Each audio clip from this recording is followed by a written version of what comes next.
This episode brought to you by Progressive Insurance. Do you ever find yourself playing the budgeting game? Shifting a little money here, a little there, and hoping it all works out? Well, with the Name Your Price tool from Progressive, you can get a better budgeter and potentially lower your insurance bill too. You tell Progressive what you want to pay for car insurance, and they'll help find you options within your budget. Try it today at Progressive.com. Progressive Casualty Insurance Company and Affiliates. Price and coverage match limited by state law. Not available in all states. There's one thing that will forever change the way you sleep, and it's the softest 100% organic cotton bedding from Boll & Branch. You'll fall asleep faster, wrapped in the most luxurious comfort. You'll never sleep hot again with airy blankets, cloud-like duvets, and breathable sheets. You'll experience pure comfort on night one and feel your bedding get softer with every wash. Discover the difference with 15% off your first order at bollandbranch.com with code CUMULUS. Exclusions apply. See site for details.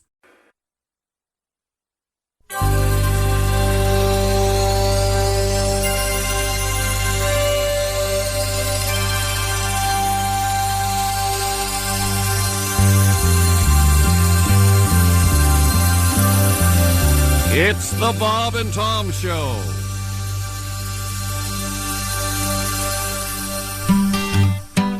Have you ever had one of those days when nothing goes right? Your wife starts bitching about whatever it was she was bitching about last night. So you escape into the bathroom just to sit there on your throne. But after you finish your business, the toilet paper's gone. Well, it's a great day for me to whoop somebody's ass. It's a bad day, so you better get off my back. You might get cold cocked if you cross my path. 'Cause it's a great day for me to whoop somebody's ass. Well, I was running late for work, so I poured me some coffee to go. And just before I had a flat tire, I spilled it all over my clothes. When the highway patrolman pulled up, I thought that help was on the way. But when he saw the tire tool in my hand, he shot me with pepper spray. Well, it's a great day for me to whoop somebody's ass. It's a bad day, so you better get off my back. You might get cold cocked if you cross my path. 'Cause it's a great day, y'all can sing it if you want to, for me to whoop somebody's ass. When I finally made it to work, I was 15 minutes late. I told my boss about the flat tire, but he fired me anyway. So here I am out in the parking lot, just waiting by his Corvette. I'm gonna give him a goodbye present that he never will forget. Let's sing together. 'Cause it's a great day for me to whoop somebody's ass. It's a bad day, so you better get off my back. You might get cold cocked if you cross my path. 'Cause it's a great day for me to whoop somebody's ass. Oh, Mr. Paul Thorne. Wednesday morning. This is a jazz show? That's right. It's the Bob and Tom Show. Yeah. There's Christy Lee at the news desk. Hey, Josh. Pat Godwin in the music laboratory. Hey, Josh on it. Chick McGee What's he up to today? He's got a doctor's appointment. He does have a doctor's appointment. I believe it's the probe. Ooh. Oh, boy. Get in there. Ace Cosby. Hey. Willie Griswold across the way. I heard he was getting face tattoos. Chicks, pics, right across the body. Yes. I'm Josh Arnold at the IHateStevensinger.com sidekick chair. There's Tom Griswold. Thank you very much. Oh, Captain, our Captain. Going through the overnights, got some interesting stuff to get to. Great song from Paul Thorin, recorded here in the studio many years ago. If you ever get a chance to see Paul, he is amazing. Yep. Great band, by the way. Love him. And a terrific performer. I think we should just get right to it. Yesterday at this time, we were reintroducing Josh to the show and pointing out that Josh had missed some important stuff in the news. And did we ever, I know we mentioned the socks thing, and did we ever ask you, do you wear socks to bed? You did? No, I do not wear socks to bed. Willie? If I'm in a really cold place, like my heat was out, I wear socks to bed then. But typically, no. I like a sock off, and I like it 1 foot or one even couple toes poked out of the blanket Oh, to my sister used to do that. stay a little cold, get a little Yeah. breeze going in. Yeah, I'm a sock wearer. I know a guy in college that no matter how cold it was, this was in New York City, would always have a window open. It could be 0 outside. Eek. But this particular article we were talking about mentions that almost 1 in 5 people sleep in their socks. And there was kind of a side thing that I thought was really fascinating. This university study said that you're more likely to orgasm with socks on. Yep. Now, Josh, I want to clarify. This is socks on your feet. And Oh. not orgasming. In the sock. Thank Into you, the old, Christy. yeah. Very helpful. But it says people who wear socks to bed wake up fewer times at night. And the average person sleeps 32 minutes longer if they're wearing socks. But they also say in this article that you must wear clean socks to bed rather than wearing the ones you've had on all day. Do they have any science behind this? Is it a circulation issue? Is it a heat? Bacterial. Oh, Yeah, a lot that's of a good question. bacteria I don't know. gets in there, But this Oh, was- you mean the other stuff. I Yeah. think it keeps your feet warm because I am, I don't think my blood pumps all the way down to my feet. I don't know what happens, but yeah. I have special sleep socks. Oh, that's nice. Oh, yeah. They're just for sleeping. How many Really? pairs do you have? Do you wash them? 3. Nice. And you I have rotate? 3. do they have like sleep like pillows? No, Like but they're kind little of, sheep on them you can mount. no, they're a little heftier and warmer, I guess. Yeah. Yeah, interesting. But I just thought it was fascinating that they have this statistic that you're more likely to orgasm with socks on. Yeah, maybe it's a comfort thing or a... I don't know. Just who knows? You're already hot. Okay, all right. I don't know. I just was. If anybody has any thoughts on this, please let me know. You ever sleep in socks, Tom? I don't. Yeah, no. I can't. I don't either. It messes with my web feet. That's attractive.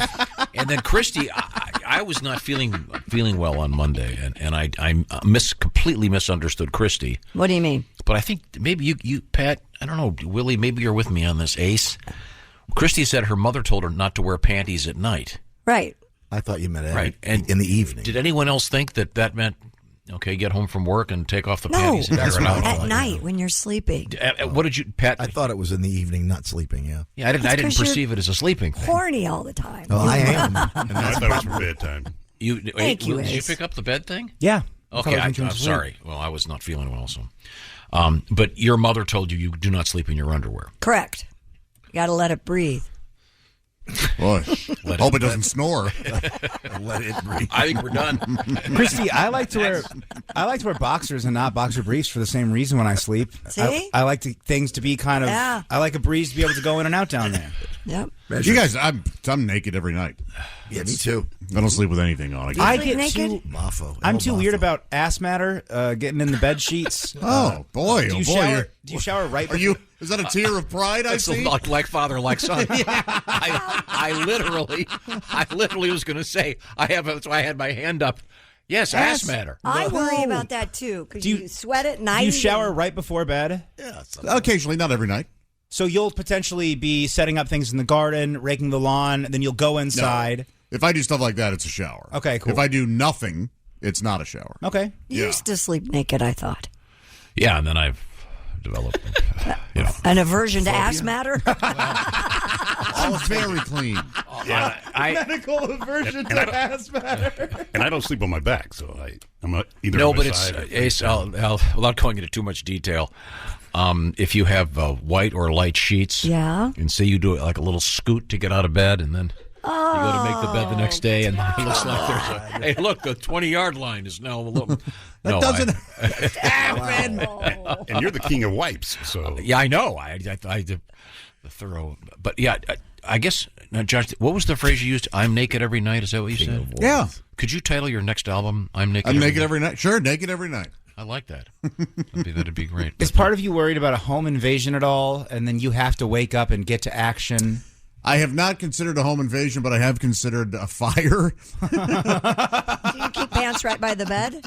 Nah, the closet's, I don't All know, right. 15, 20 feet away from I me. have told this story many times, and if Chick were here, he'd be bored already, but the very short version is the very first time I went to a particular place. It happened to be Beaver Creek, Colorado, and it was a brand new hotel. It had just opened, Right. and it was extremely cold. I remember, this puts a date on it, seeing former President Gerald Ford light the Christmas tree, and which was super cool. And I don't care what your politics are, you have to be respectful to whoever. And but we went to bed, and in the middle of the night, the fire alarm went off.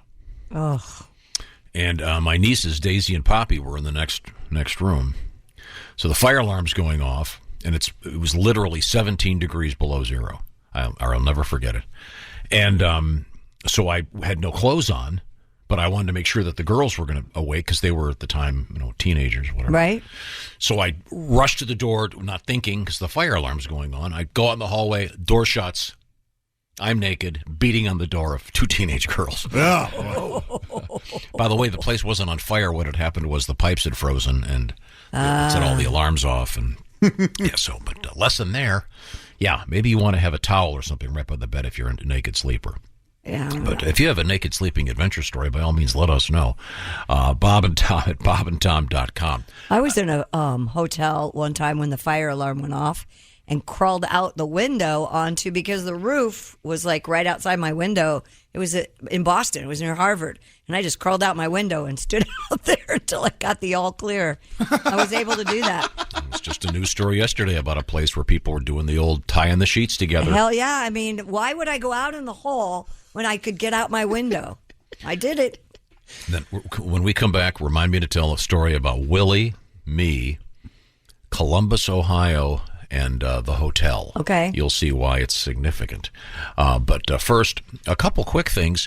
Coming up in sports, Willie, you got any headlines? Yeah, Bills' DeMar Hamlin cleared to play next season. Already? Clayton Kershaw, 200 wins last night. We'll talk about it all. Boy, that's a lot of baseball. I gave one story per thing. I skipped NBA. He played a couple of the stadiums twice. yeah, I would think so. No, that he won 200 times last night. Oh, okay. Yeah, man.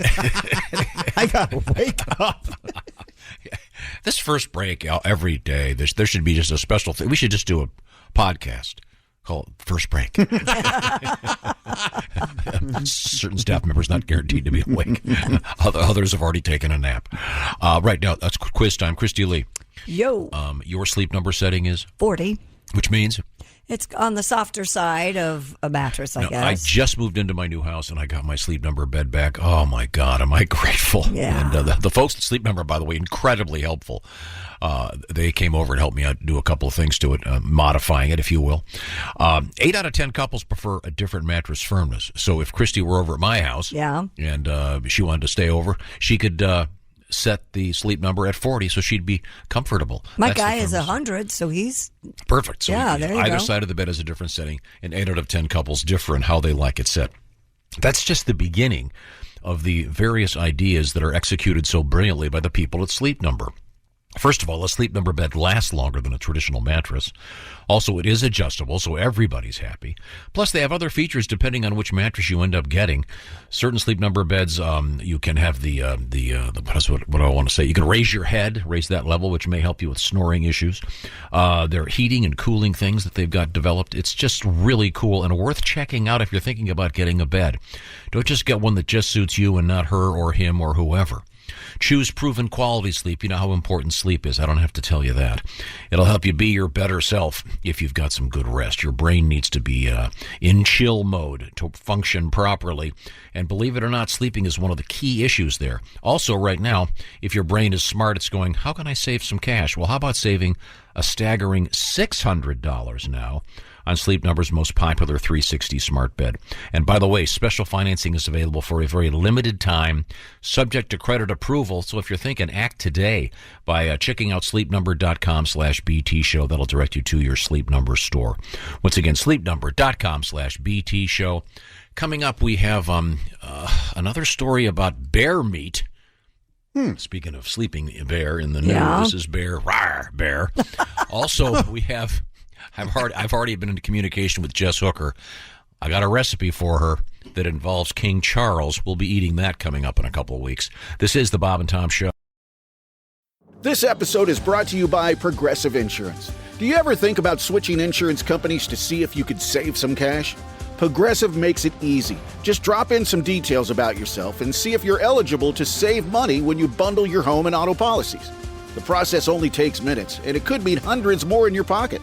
Visit Progressive.com after this episode to see if you could save. Progressive Casualty Insurance Company and Affiliates. Potential savings will vary. Not available in all states. O'Reilly. Check engine light on? Take the guesswork out of your check engine light with O'Reilly Veriscan. It's free and provides a report with solutions based on over 650 million vehicle scans verified by ASE certified master technicians. And if you need help, we can recommend a shop for you. Ask for O'Reilly Veriscan today. O'Reilly Auto Parts.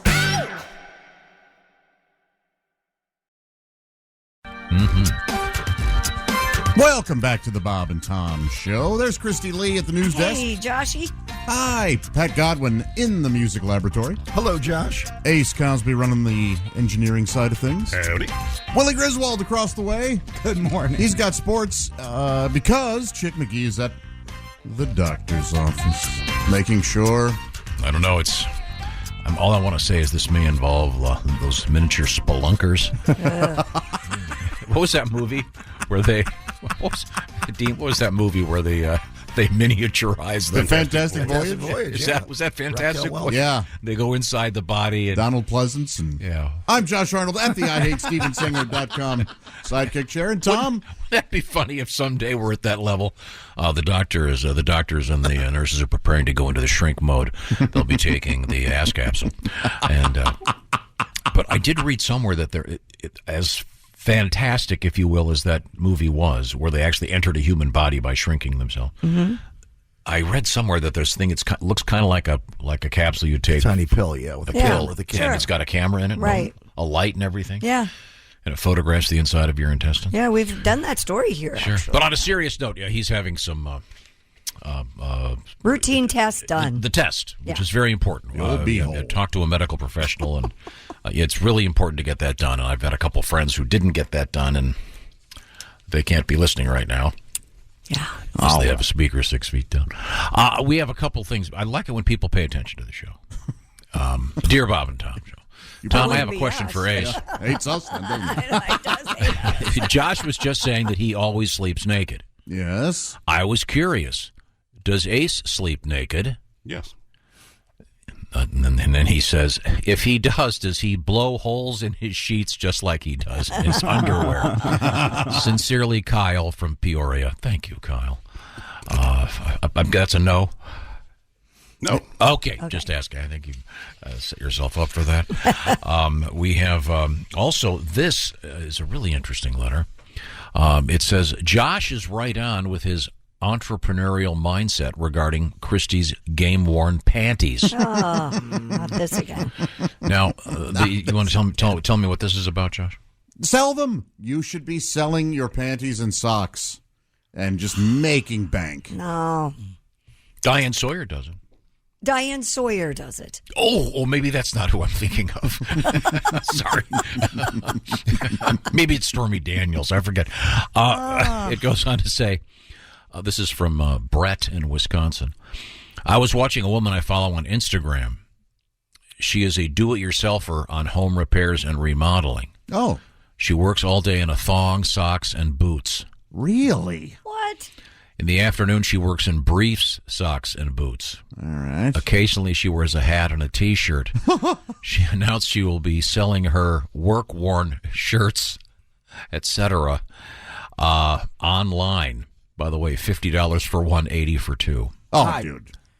I'd like to hear what OSHA has to say about this. This seems a little odd.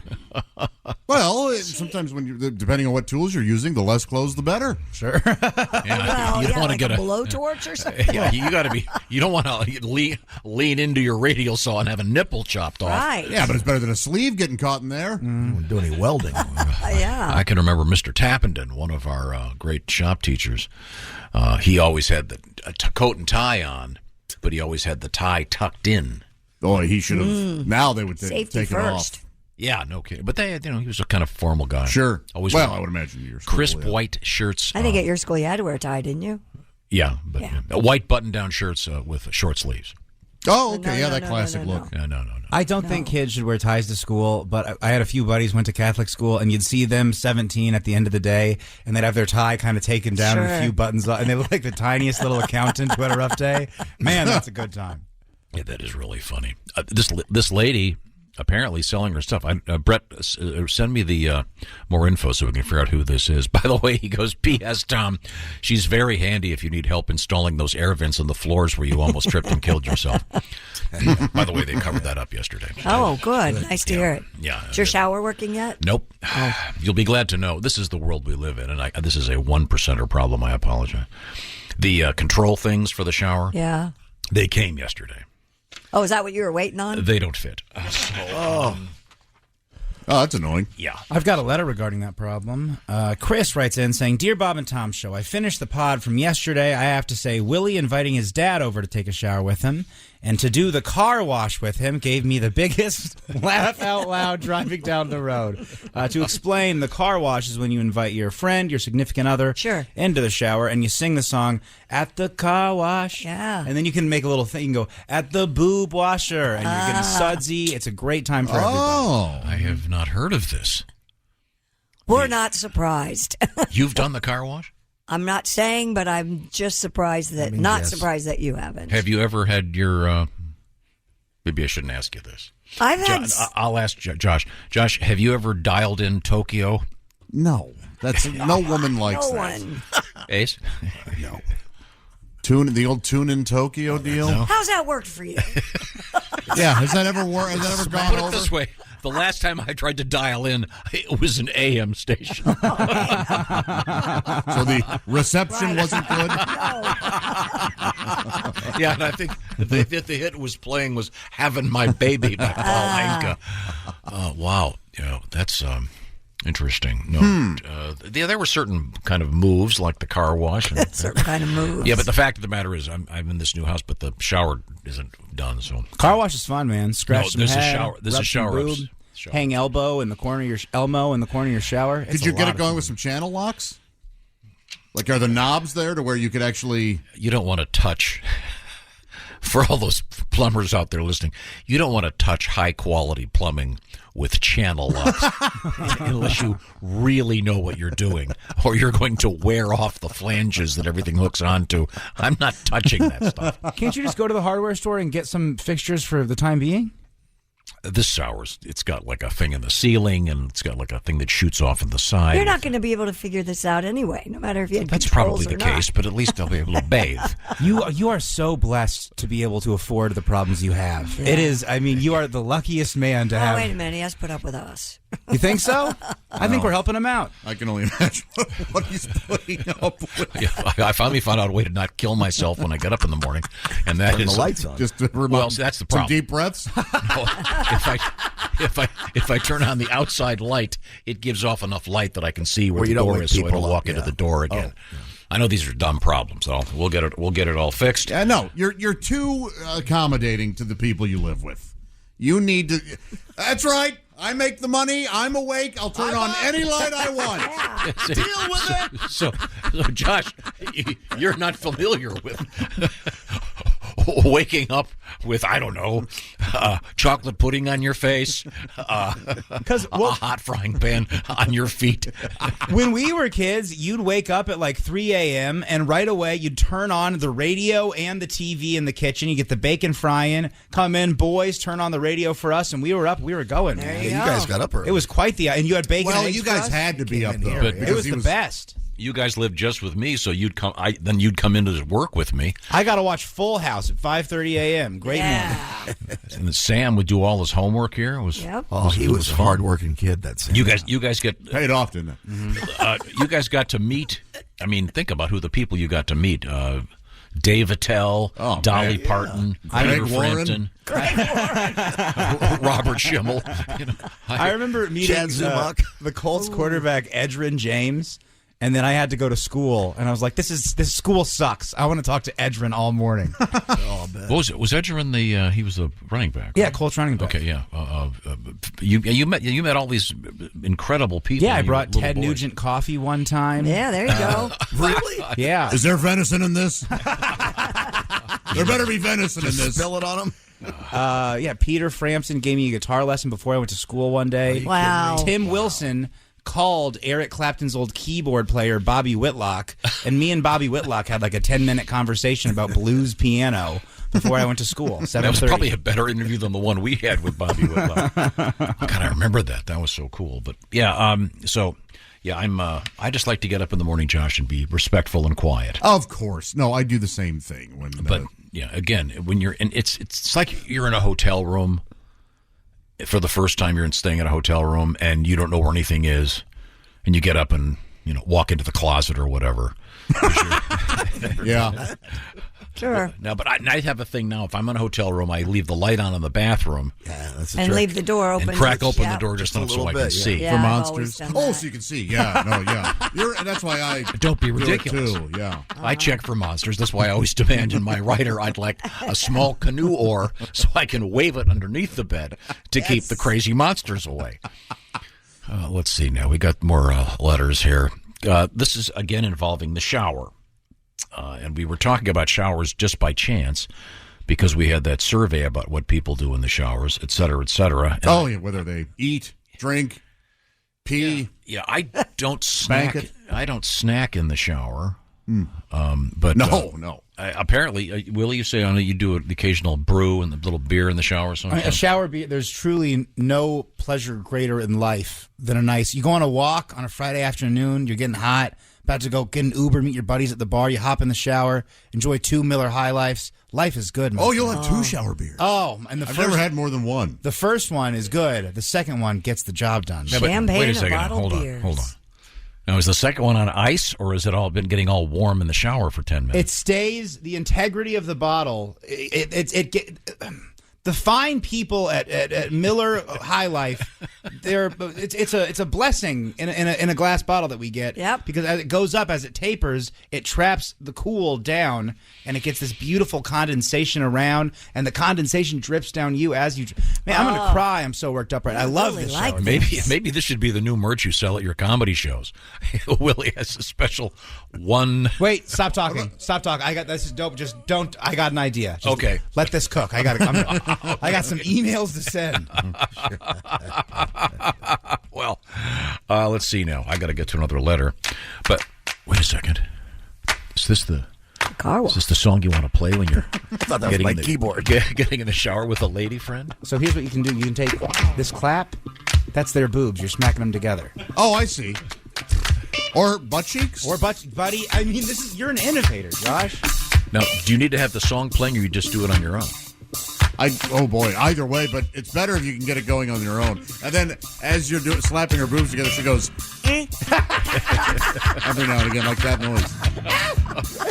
Now, as you're doing this, is one of her friends going through your purse and your wallet? And her purse and your wallet by the and stealing everything? The other prostitute is digging through my things.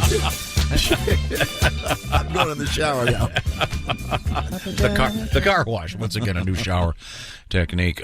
This is Tony from Fresno, California. Oh, sorry, Troy. Excuse me, Troy. He says, maybe the percentage of people having a snack in the shower are just waiting for the shower to warm up and having a snack outside the shower while waiting. I recently caught myself having a slice of pizza while standing in the buff waiting for my shower to warm up. Yeah. That's a thing.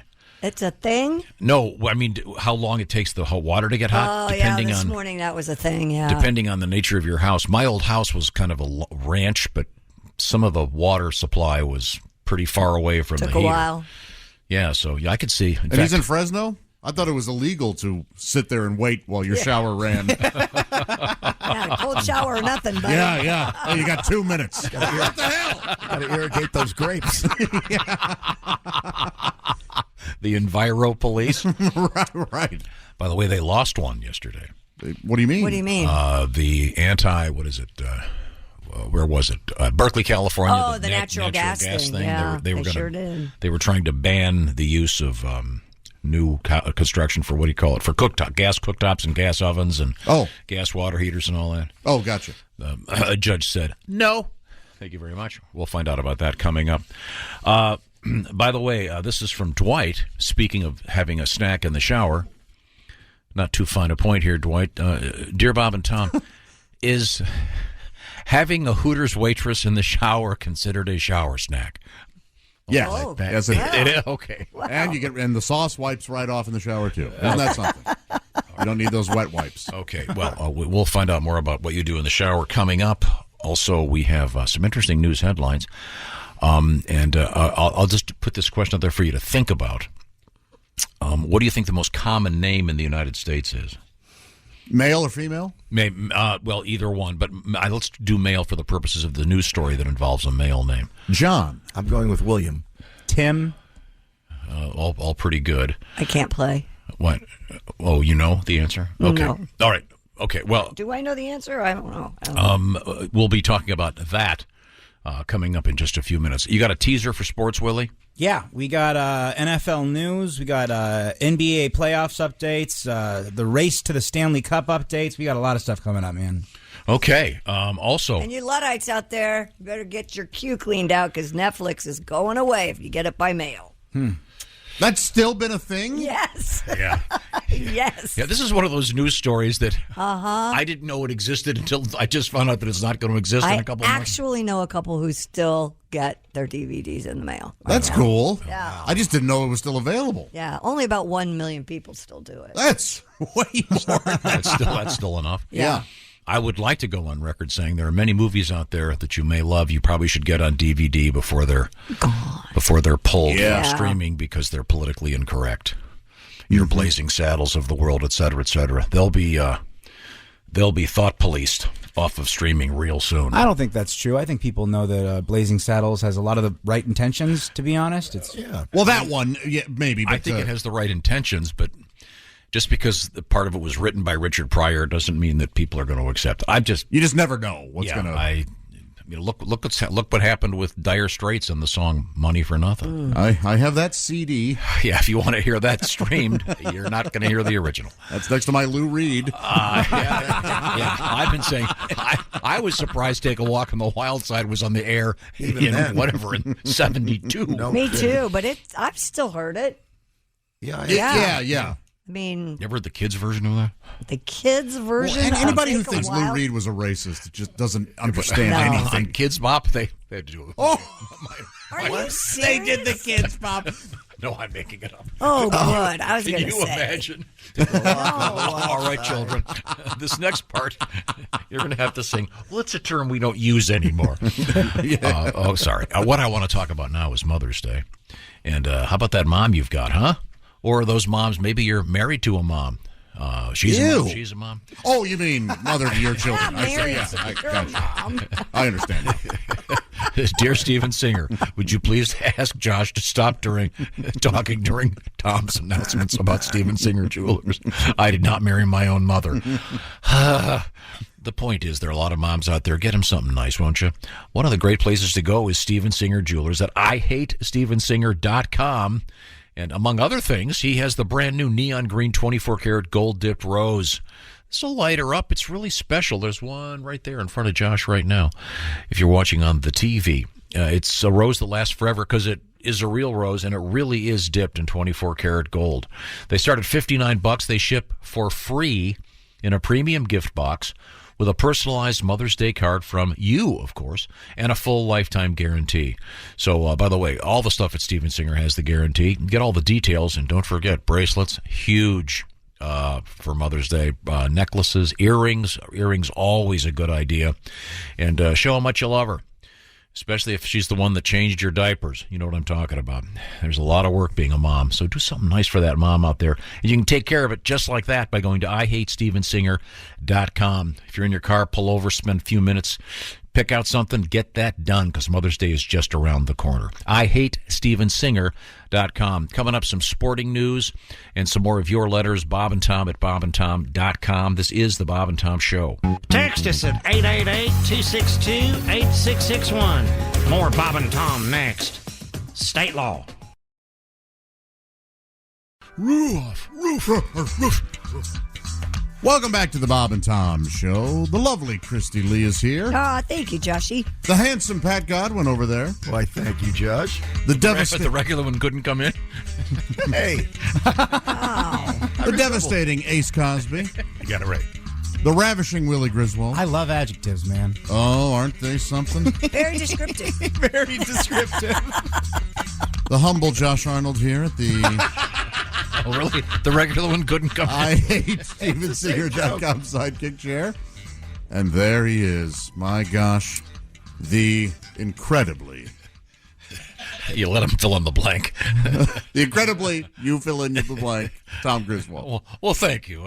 Among many buttholes, I consider myself one of the... let's see, where were we? Oh, we were going to get to sports, but we're stalling as usual, having fun. I did want to do one news story, Willie, then we'll get to sports. This is a story we did earlier in the week, but I got to tell you, Josh, you're going to be really upset. Oh, no. This is one of those things that drives you crazy. This involves a woman who claims she's in love with an airplane. Oh, yeah.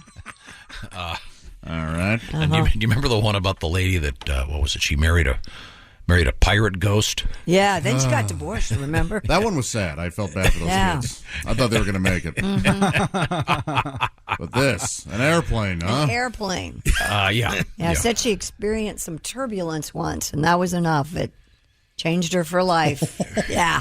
Maybe that's really true. Wow. She's having a sexual relationship with an airplane. And that her name is Sarah Rodo.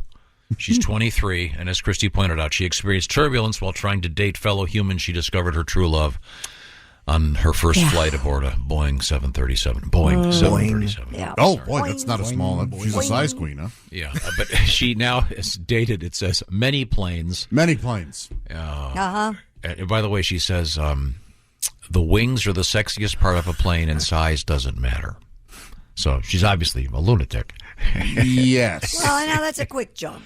No, it's not. That's the problem with our culture. You can't when you recognize a nutcase now. It's got to be your mother child baby. This lady's crazy. Man, oh man. She's a narcissist that wants attention. But if you're in love with airplanes like this, you don't go public. No. That's how normal she thinks it is. Yeah. That's where she just loves the attention. And oh, Sarah. I imagine the only thing that she's going to be going down on or with is a plane. That'd be my guess. They call it a cockpit, but Really? Yeah, no, there's no. Yeah, okay. Oh boy. Yeah. What was the one that got you so upset? Was it the woman who was in love with her sheets or something? There's Or one who sheets. married a tree. There was one who Wasn't there one that married the Eiffel Tower? Yes. Yeah. Boy. Yeah. Yeah. She just any and is this lady? She's not like the problem with those weddings is that they like have their friends and family buy them gifts and things. It's awful. You know what, man? Like the Eiffel Tower one, the plain one, I get, but I feel like you're being bigoted with this tree lady because you're hurting the LB tree TQ community, and honestly, it's close to Arbor Day, so that's really rude. I will try to be better. Thank you for teaching me. It's okay. I think that joke was honestly pretty offensive, so I'm just gonna chill out and move on. No, it's not really offensive. What the offensive part is marrying the Eiffel Tower. Boy, look, I suppose I guess that'd be kind of cool. You get a trip to Paris. Well, and the replicas, if you know what I mean, she could. Oh yeah, there are plenty of. Do it at Kings Island or at Vegas. Well, no, I mean even the small desktop. Yeah, those can actually. Yeah. They're tapered. Right. Thank you for getting that. Yeah, aren't they a little? I would think pointy. that Might hurt a little bit. The engineering aspect of that, the flanges of the. Right. Never mind. Pat, do you have a song? Do you want to hear from the plain lady, Josh? I'd love to. All my lingerie's packed. I can't be late. I'm standing here outside your gate. I'm on you soon. Please take me for a ride. I have a window seat. No one can see all that horsepower rumbling under me. Already I'm so horny I could cry. So strap me in and let's have a quickie. My big plane, my silver dickie. Find that G-spot and never let me down. I'm getting it on with the jet plane. Don't know when I'll get off again. Oh, silver dickie, I love you so. Now, I probably left Wow. out. It's my fault I left out the part. She refers to her plane that she's in love with as Dickie. Okay. Yeah. Really? That's an expensive relationship. Well, I think we all know people that have a lot of money are often lunatics anyway. Yeah. Plus, it's not that expensive. She's banging JetBlue. I just hope I'm rooting for her. I hope one day that she and the plane do get married. Okay. I'd like to see these kids united. Well, thank you very much. In the spirit of doubling down. In the spirit. I like this new frontier we're on. I'm really feeling the spirit. Rapidly going through every airline I can Get think on of. Aer Lingus any minute now. Delta. Yeah, Aer Lingus. That's what started this whole thing. How do you think we got started? They'll have Delta faucets. Okay. They may have Delta faucets at their home. Yes. Kind of a variation on the joke theme, but we'll accept it. I remember the first time I saw Aer Lingus. Yes. You had to giggle, right? I was at JFK, sitting in an airplane going somewhere, and I looked out the window and I saw Aer Lingus, and I thought, this can't be real. This is so funny. And then, of course, a Continental plane goes by, and the merger joke just writes itself. Oh, sure. Yes, ladies and gentlemen, there really was. Is Aer Lingus still out there? Is that Scottish? I or don't think so. It's Irish. Irish? Mm-hmm. I knew it was one of those wacko countries. Oh, really? Generate Islands. Yeah, who knows what those backwards ass people are They doing. got whites, but they talk funny. Get out of here. Yeah, come on with this. Famine. They're surrounded by fish. I suppose there's some guy that has a list of countries and wacko countries. I have no doubt. First, we're going to go by continent.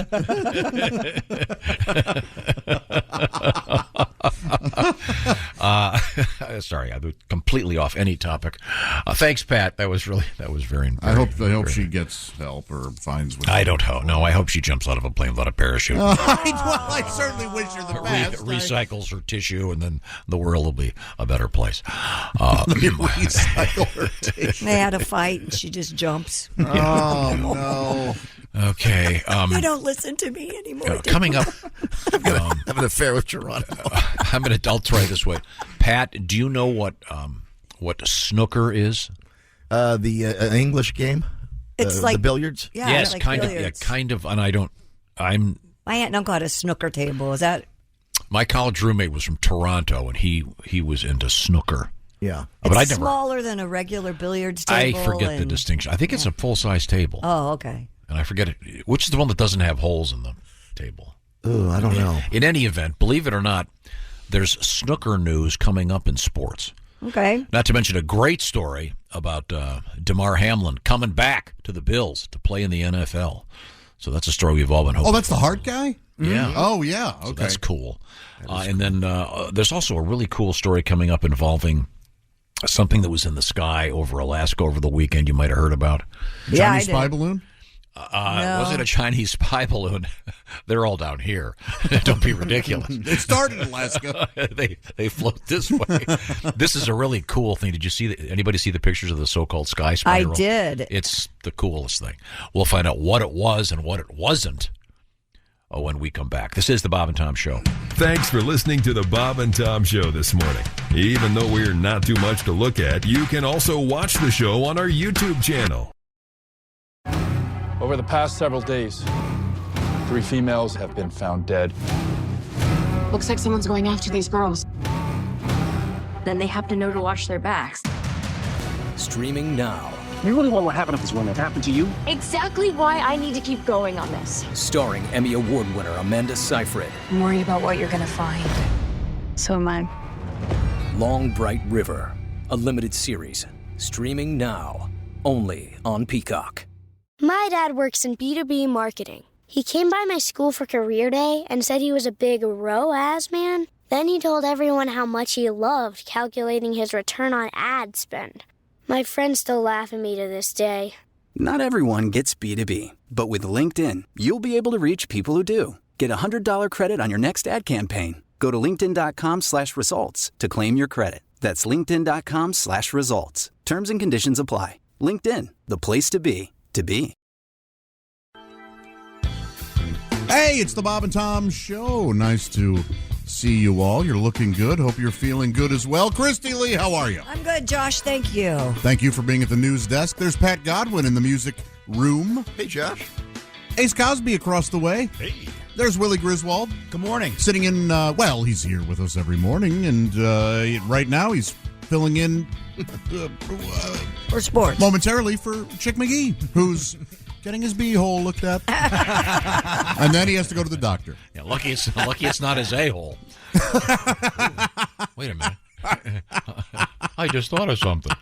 What? They're the same. Speaking of a-holes, I'm Josh Arnold at the IHateStevensinger.com. And b-holes. Hey, I'm Tom. All right. Nice to be here. Thanks very much for joining. And there's Tom. We appreciate it. And thank you. We've been talking about a lot of fun stuff. I learned a new term this morning from my son Willie.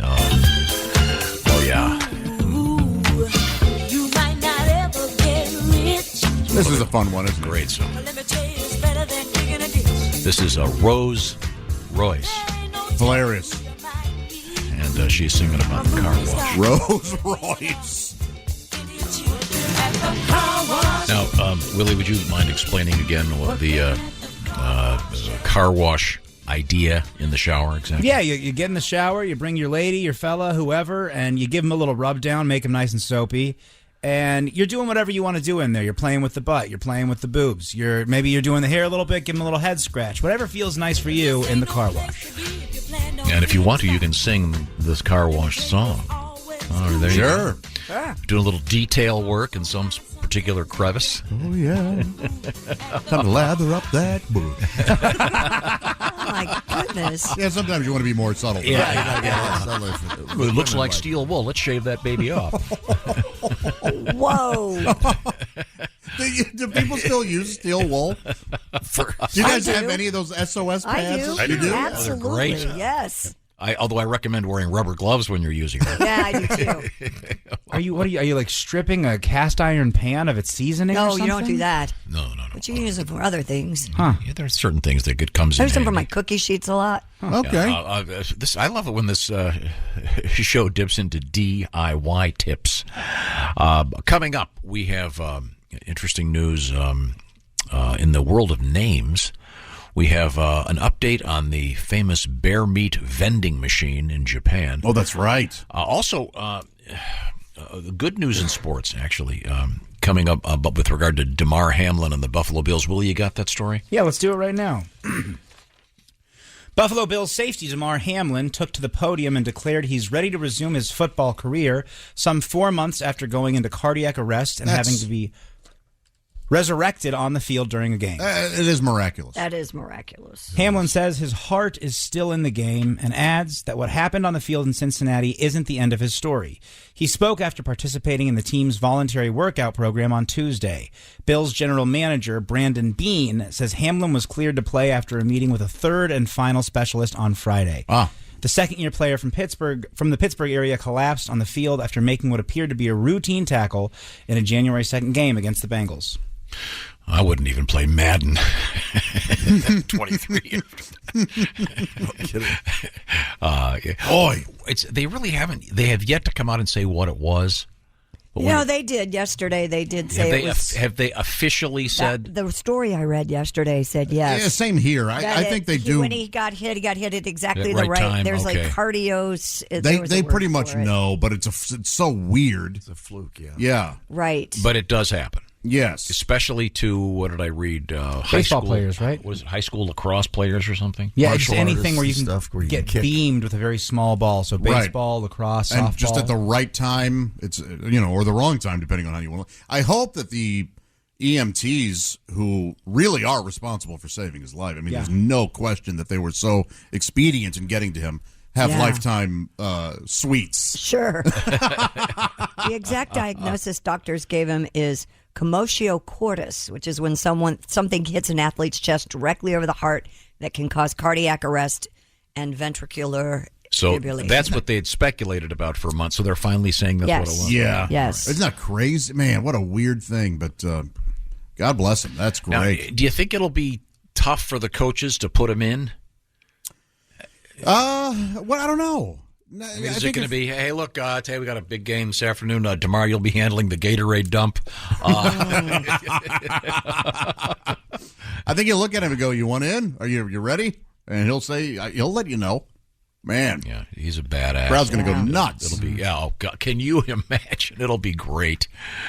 It will be something. Good for him and his family. Now, on a weirder note in sports, Willie, do you have that snooker story? And I still don't know the difference between whatever it is. Well, Snooker is kind of short, Italian gal, and that's Snooki. She was on that New Jersey. Yeah, that was Snooki. Yeah. She was always warning Sam that Ronnie made out with Yeah.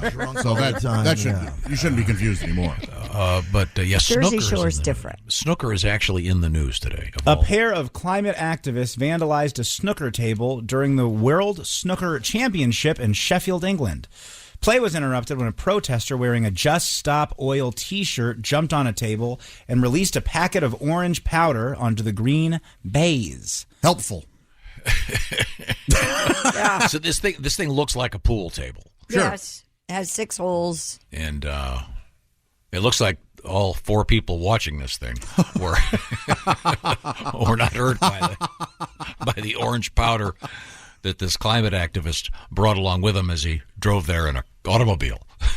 The match between English players Robert Milkins and Joe Perry was abandoned and rescheduled for the following day. Yeah, Milkins, yes. At the same time, a woman leapt into the playing area and attempted to tie herself to the middle pocket of the other table in play. I see. The match between Mark Allen and Fan Zhengwei resumed 45 minutes later and played to a finish. Police said 2 people, a 30-year-old man and a 52-year-old woman, were arrested on suspicion of criminal damage. Now, what if the lady who tied herself to the middle table, what if the 2 guys said, hit her in the face with one of your sticks? I mean, no, let me do it. Oops. I read somewhere that the same group tied themselves, I might not have this exactly right, but to the to like the clubhouse turn at some horse race. What? On the inside of the track. Really? Oh, they're idiots. Yeah. What if they said, okay, well. Yeah. We're going to go ahead and leave them. Yeah, try not to go too wide at the clubhouse door. I think this one young man protester, Daddy took a page from your book, spraying orange powder everywhere. I think you did that at my birthday dinner with Metamucil after you had to get your aperitif, digestif, whatever that's called. I'd like to go on record saying Metamucil is a good career move, no matter how old you are. Wow. I would like to see these guys try doing this, I don't know, say in one of those mega $1 million camel races in Saudi Arabia. What are they going to tie themselves to? The camel? Well, it doesn't matter where they tie themselves to because it's going to somehow turn into dust. Yeah, there's a reason they're doing this at snooker and not UFC tournaments. Right. Oh, my God. Yeah. Well, it seems we have a protester who's dead. Okay. Well, back to the fight. Well, that was unfortunate. Looks appears one of our very fit, angry young men is taking it on someone who interrupted his career by punching them in the face very hard twice, and they're dead now. How much money is at stake here? They really do want to win. He didn't tap out. So. Wow. Yeah, an odd thing to do, a snooker tournament. Yeah. Now, that may have, I jokingly say there weren't a lot of people watching, but who knows? That may be a huge... Yeah, sure. Yeah. It could draw 3 million viewers or whatever. Snooker could be the pickleball of Sheffield, England, for all we know. Oh, yeah, I don't know. Pickleball's huge. Big. Yeah, not here. We're snooker folks. Everybody plays pickleball. And again, someone can help me here. I don't know the answer to this. There's pool tables, right, with the pockets. Sure. Obviously, that we all do. But what are the ones that have no pockets? I don't know what that is, but there's also bumper pool. Remember that? I loved bumper pool. Yeah. My grandparents had a table. Yeah, that was fun. That's the smaller table with the things in the middle. Yes. Yeah. The bumpers. Yeah. Is that the game where you take one of the balls while your brother has his hand on the table and then you fling it at it and it hits his finger and then he chases you around the house till you cry? Is that what that game is? I'm with you, Willie. That's every billiards game. Man, we had fun doing that. If you want to go down a rabbit hole on the internet, Google pool trick shots. Insanity. Yeah. The physics makes I'll never get it, but they're very good at geometry. Yeah, man. Yeah. Those are really fun to watch. I especially like the ones where they have other objects on the table, like lit cigarettes, champagne glasses. Right. Something that could go, we filled the champagne glass with gasoline. And there's a lit cigarette on the edge. If anything goes wrong, this whole place is going up. I may protest that, Mash. Hey, wait a minute, fellas. How about front row? Josh, could you grab that? Hello, Bob and Tom Show. Bob and Tom, it's Coach Ralph Fontaine. Hey, Coach. Kids call me Coach, kids call me Skip, kids call me Vampire, because I bring the bats. You understand that? Of course. Man, I can't believe you guys are giving DeMar Hamlin a pat on the back for saying he'll play again. I had to take my ball cap off. Hell, that's what he's paid to do. I tell my kids, I take my kids out to right field, get away from the parents. There's a reason why parents and parasite are almost spelled the same. You understand that? I have my kids take a knee, keeps the dipsticks from picking the grass when I talk. I say, eyes on me, ears on the message, mind on the mission. Any kid that gets hurt needs to get up and rub dirt on it. Same thing with DeMar. Hell, I teach my kids. You see a line drive, charge it. That's what I did when I played. I charged line drives. Now, sure, when I eat Sloppy Joe's down, my taste like metal, but that's baseball. I'll see you on the winner's bracket. All right, Skip. Thank you. Okay, Coach. By the way, speaking of going down the rabbit hole, I went down the rabbit hole on Babe Ruth yesterday. What got you doing that? What a fascinating thing going on. It was like, no one was that famous back. It was like the early era of being famous. He was potentially the first superstar. Yeah, I would see that. And a really interesting guy. He did a lot of good on the way out there. Now we have coming up more sports. Willie's got some NBA stuff. We have an update on the famous bear meat vending machine in Japan. Speaking of food, King Charles and Camilla, the Queen Consort. Yes. Yes. They've chosen call her names. They've chosen the that's what they call her. Oh, the consort. She's going to changing Queen that. Camilla at I think on Coronation Day. Mhm. They When change is your that? name.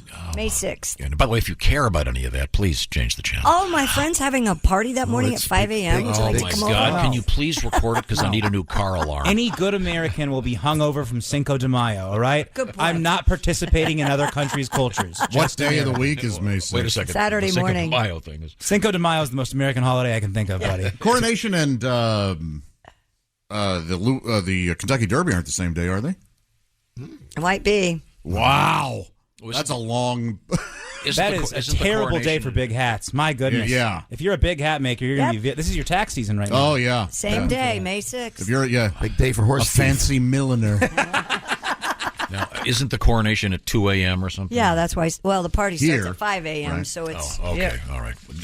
But trust me, I'll be. If I'm not asleep, I'll have my TV off. Okay. Well, don't say you weren't invited. Okay. The cackling during that. Oh, I get a new teacup. I'm excited. You want to get your boyfriend excited? Get a couple of D cups and fill them with He's Jell-O. not complaining. Thank you. I didn't mean to be offensive. Right now, some of us want to get going here with some cool stuff coming up in the news. We've got Alli Breen coming up with Sexy Time. Oh.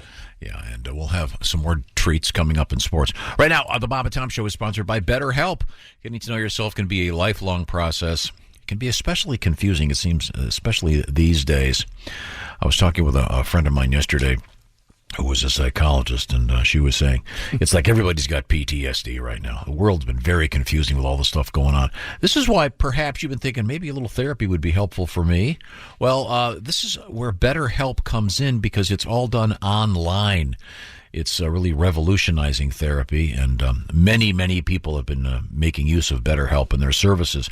The way it works is BetterHelp connects you to a licensed therapist, and then you work with that therapist. And by the way, this can be done with a camera on. It can be done just with the speaking. It can be done with the equivalent of texting back and forth.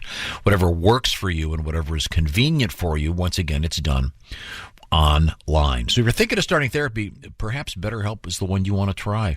Entirely online for your convenience. Fill out a brief questionnaire. You'll get matched with a licensed therapist, and you can switch therapists at any time for no additional charge, and work to perhaps discover your potential with BetterHelp.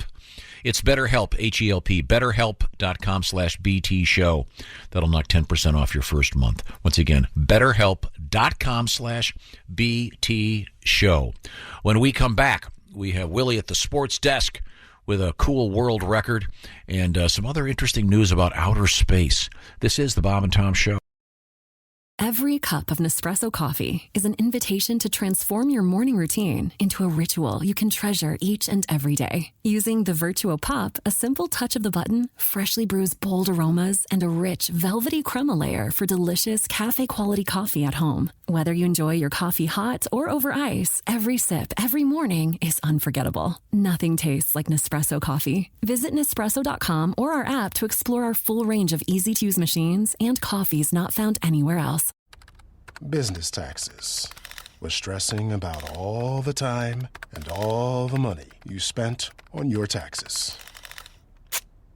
This is my bill? Now Business Taxes is a TurboTax small business expert who does your taxes for you and offers year-round advice at no additional cost, so you can keep more money in your business. Now this is taxes. Intuit TurboTax. Get an expert now on TurboTax.com/business. Only available with TurboTax Live Full Service. Wow, that's hey, it's the Bob and Tom Show. Try to There's clarify, Pat. Christy Lee at the news desk. Hello. And there's Pat Godwin at the music desk. Hey there, nice.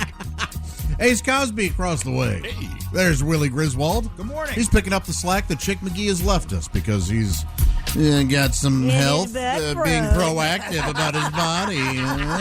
Get checked out. I'm Josh Arnold at the IHateStevenSinger.com sidekick chair. And I think today I'm actually going to start gathering together all my stuff to do my taxes. And there's Tom. See you in prison. For the first time in 5 years, I didn't file an extension yesterday. I was so happy. Nice. Yeah. I got mine done about a month ago. Oh. But yesterday I had to pay my quarterly. Isn't that nice? Yeah. You pay your taxes, and then you have to Pay your taxes. pay your future taxes.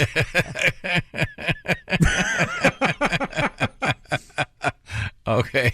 Well, Josh, I enjoy it when you have to kind of go off your normal routine here in the show. Isn't it? Because I can't tell if you hate it or... You get really nervous. I don't get that nervous. And then you start stumbling. I stumble a lot. But it's not nerves. It's and then you forget where you're going. It's stupidity.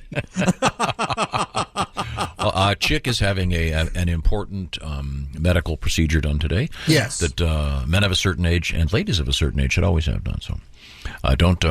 Just like our hesitate to ask a medical professional about things like colonoscopies and other things that you need to get done. Please talk to a medical professional. Do not Google on the internet and talk to some tree-hugging moron. Well, rather than getting a colonoscopy, I decided to shove a pine cone up my ass. That is a bad move. And I sent it to once. Sent it to this guru who took a whiff and determined I was cancer-free. Then I dropped dead. Hey, you keep Raj Khalifa out of this, all right? That almost is a true story. I've no doubt. Yeah, come on. I don't want to go into too many details, but a certain dead person I used to know decided. Hey, one less birthday gift you got to buy. Huh? Yeah. Try to look at the bright side. There you go. One less person using up energy in this continent. Okay. Willie G sitting in for Chick McGee at the sports desk. Any other sporting news over there? Clayton Kershaw delivered a vintage performance for his 200th win, pitching 7 splendid innings of 3-hit ball as the Dodgers defeated the Mets 5-0. J.D. Martinez homered twice and drove in 4 runs, finishing with 4 hits to help the Dodgers stop New York's 5-game winning streak. Kershaw struck out 9 to pass Mickey Lolick for 22nd place in the career list with 2,833 strikeouts. Way to go, Clayton. All right. Yeah. Diggy, diggy, la, diggy, diggy, lo. Oh. What is that? Lolick? That's Doug That's Kershaw. Oh. The fiddle player. Doug Kershaw, ladies and gentlemen. Frisky Doug Kershaw. Fine musician. I don't know Yeah. why you would say anything negative about Mr. Kershaw. Many know his work. There's no way in hell you listen to this. One of my roommates. How did you know? Where do you think that song came from?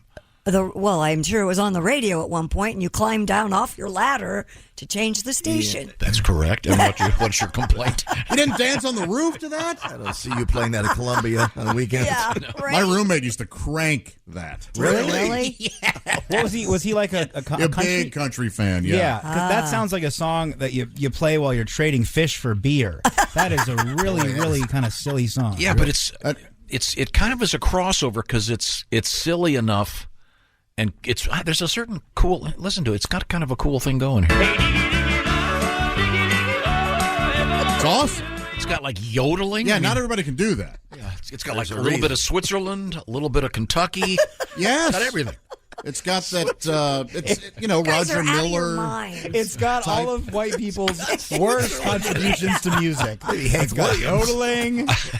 Got a jug in there. You can clap on the ones and the twos if you like. But this actually ties in with something you said. Transcends cultural bounds. It's got something that earlier on we were talking about. We were just teasing the what's it called? The coronation. Boy, the look of disdain on your face. Wait, come on. Give me a break. This is a big deal for a lot of people in the world. They're idiots, okay? If you care about Meghan Markle and what's his face, you're a moron. I don't care about them, and they won't be there. Well, Harry will, but she won't. Whether or not I couldn't care less. Mm-hmm. She could parachute in naked, and I hope the screaming isn't too loud. I wouldn't care. But the larger point that you made was, I forget whom, maybe it was Willie, or somebody said the coronation is the same day as the Kentucky Derby. Yeah, Man, Josh made that. So therefore, observation. you made a mathematical judgment about headwear. Yeah, Willie suggested that as a big day for big hats, fancy hats. Yeah. Man. It's the milliner's holiday. So then the question becomes, what super rich a-hole is going to attend both? Do you think there will be somebody? With a jet? Yeah, someone's going to have their jet standing by and their big hat, and they'll be at the coronation and then jet over to watch the Derby. You think it'll happen? Is there a really might be a timing notable issue. a notable American with some sort of British influence or tie-ins, or the other way. Or just I mean, that sounds like something Oprah could do, or Tom Cruise, or... Yeah. Tom Cruise would do it. He'd pilot his own plane on the way back, too. Yeah. And then he'd jump out onto the derby and then land on the horse that Is won. this a celebrity event, the coronation? Will there be a bunch of A-listers I think at so. this thing? A-holers is the word you're looking No, for. no. Sure, yeah. You have to have an invitation, don't you? I don't know how many. Yeah, but I can't imagine they weren't like, hey, we can't invite Elton John or whatever the hell. We can have more than one queen at this event. Call Elton. Well, and yeah, Elton would Andrew like Lloyd that Webber joke. and Elton would love that. Yes, joke. God, come on. Andrew Lloyd Webber, I think he wrote the coronation song or something. Did he? Yeah. Another reason I won't watch. Yeah, the Phantom of the Opera closed it for 35 years, and I was fortunately able to miss it every performance. Oh, I saw it twice. You got to see it at least once. Yeah. No, you know when what? the chandelier you falls don't, on you, you have to. Yeah. I like the guy that's going, I wasn't going to watch the royal coronation or whatever, but now that they got the guy from Cats to be there, I'm tuning in. But we do have a story coming up about the coronation and the official, breakfast food or something. Oh, really? Yes, they've released the recipe. I've already got Jessica Hooker setting up to make us the royal wanna do sausage that and now? peppers sandwich. Yeah, you can throw it in if you King want. Charles and his wife Camilla have chosen something called coronation quiche as their signature dish. Keep it. The king and the queen. Yeah. You want to go really masculine. So his idea of doing, something like venison quiche.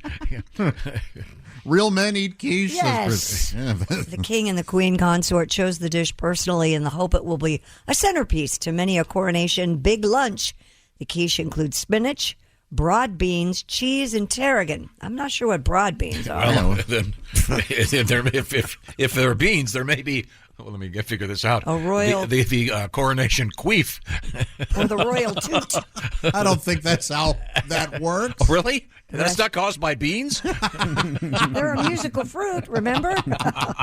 The recipe created by royal chef Mark Flanagan was published onto all of the royal family's social media platforms, allowing anyone to make the dish for the king's coronation on May 6th. Quiche for the new king. Did I hear fart and nookie in that? Fire the new king. Oh, fire! Please. Oh, sorry. For the new Fire the new king. I heard that. What's his name? I did it all. Fire the new king. What's the guy's the brother's name? Who? The king's brother. You got your Harry. Andrew? Oh, Philip? Andrew. Andrew. Yeah. One who's, I Philip heard was dead, right? Yeah. He wanted to have fur burgers. Oh. And so, in his honor, we dug up this American classic. Are you tired of feeling guilty and being scolded by friends and family just because you want to wear a nice fur coat? Hi, I'm Morty Gleckman, owner of Gleckman's Fur Emporium. At Gleckman's, we don't just raise an animal, skin it, and then toss the carcass out just to make you a fancy schmancy fur coat. No, we use every part of every animal. It's like recycling, and it takes the guilt out of wearing fur. Did you know that exotic animals are low in calories and when prepared properly are quite delicious? That's why next to Gleckman's Fur Emporium, we opened our new restaurant. Fur Burgers. Oh, man. You love the fur. Have you tried the meat? Fur burgers are fun to eat. Fur burgers. That's right. Fur Burgers. The next time you eat out, dive into a delicious fur burger. Dine on exotic leopard, munch on a mink, or simply wrap your lips around a succulent, hot, and juicy beaver. At Fur Burgers, ask any one of our satisfied customers. Sir, how's that fur burger? It's great. Fur Burgers. I know it's meat, but it smells like fish. Don't worry, it tastes like chicken. In between our buns, there's a tasty treat. Fur burgers are fun to eat. Fur burgers. And don't forget our Fur Burger dessert. Delicious rabbit, cooked in a pastry shell. We like to call it a hair pie. That's Fur Burgers, located off I-69, down from the Y next to the gap. In our lobby, look for the picture of me, Morty Gleckman, with our mascot, Barry the Beaver. Mounted? No, we're just shaking hands. That's Fur Burgers. Tell them Bob and Tom sent you, and you'll get seated lickety-split.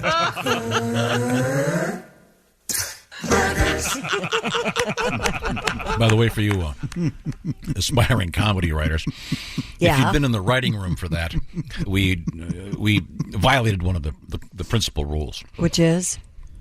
When you've thrown up every joke possible, toss a couple of them. You'll notice in that one, the tags, it's like, okay, how do we get lickety-split in there? I got an idea. We haven't played that in years. And you're saying they're going to be serving that?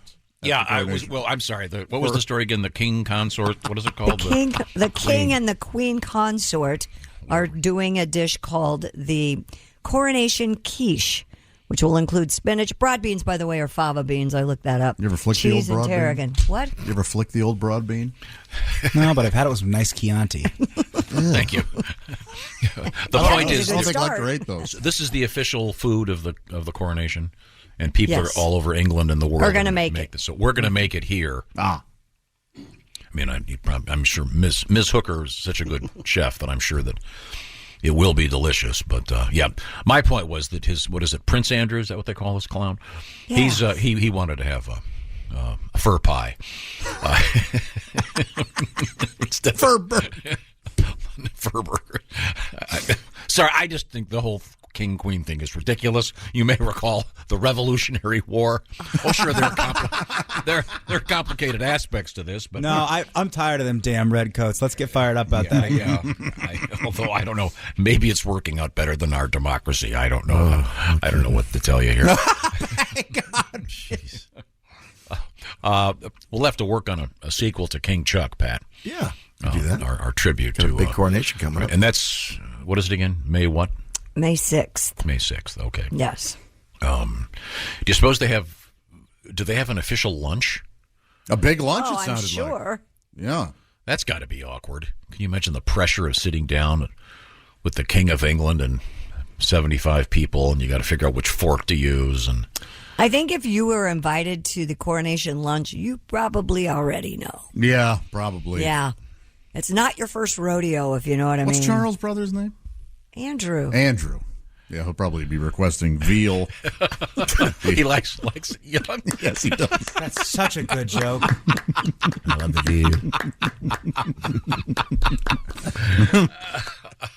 Boy. Okay, well. How's he still just walking around? It's called money. Yeah, right. Yeah.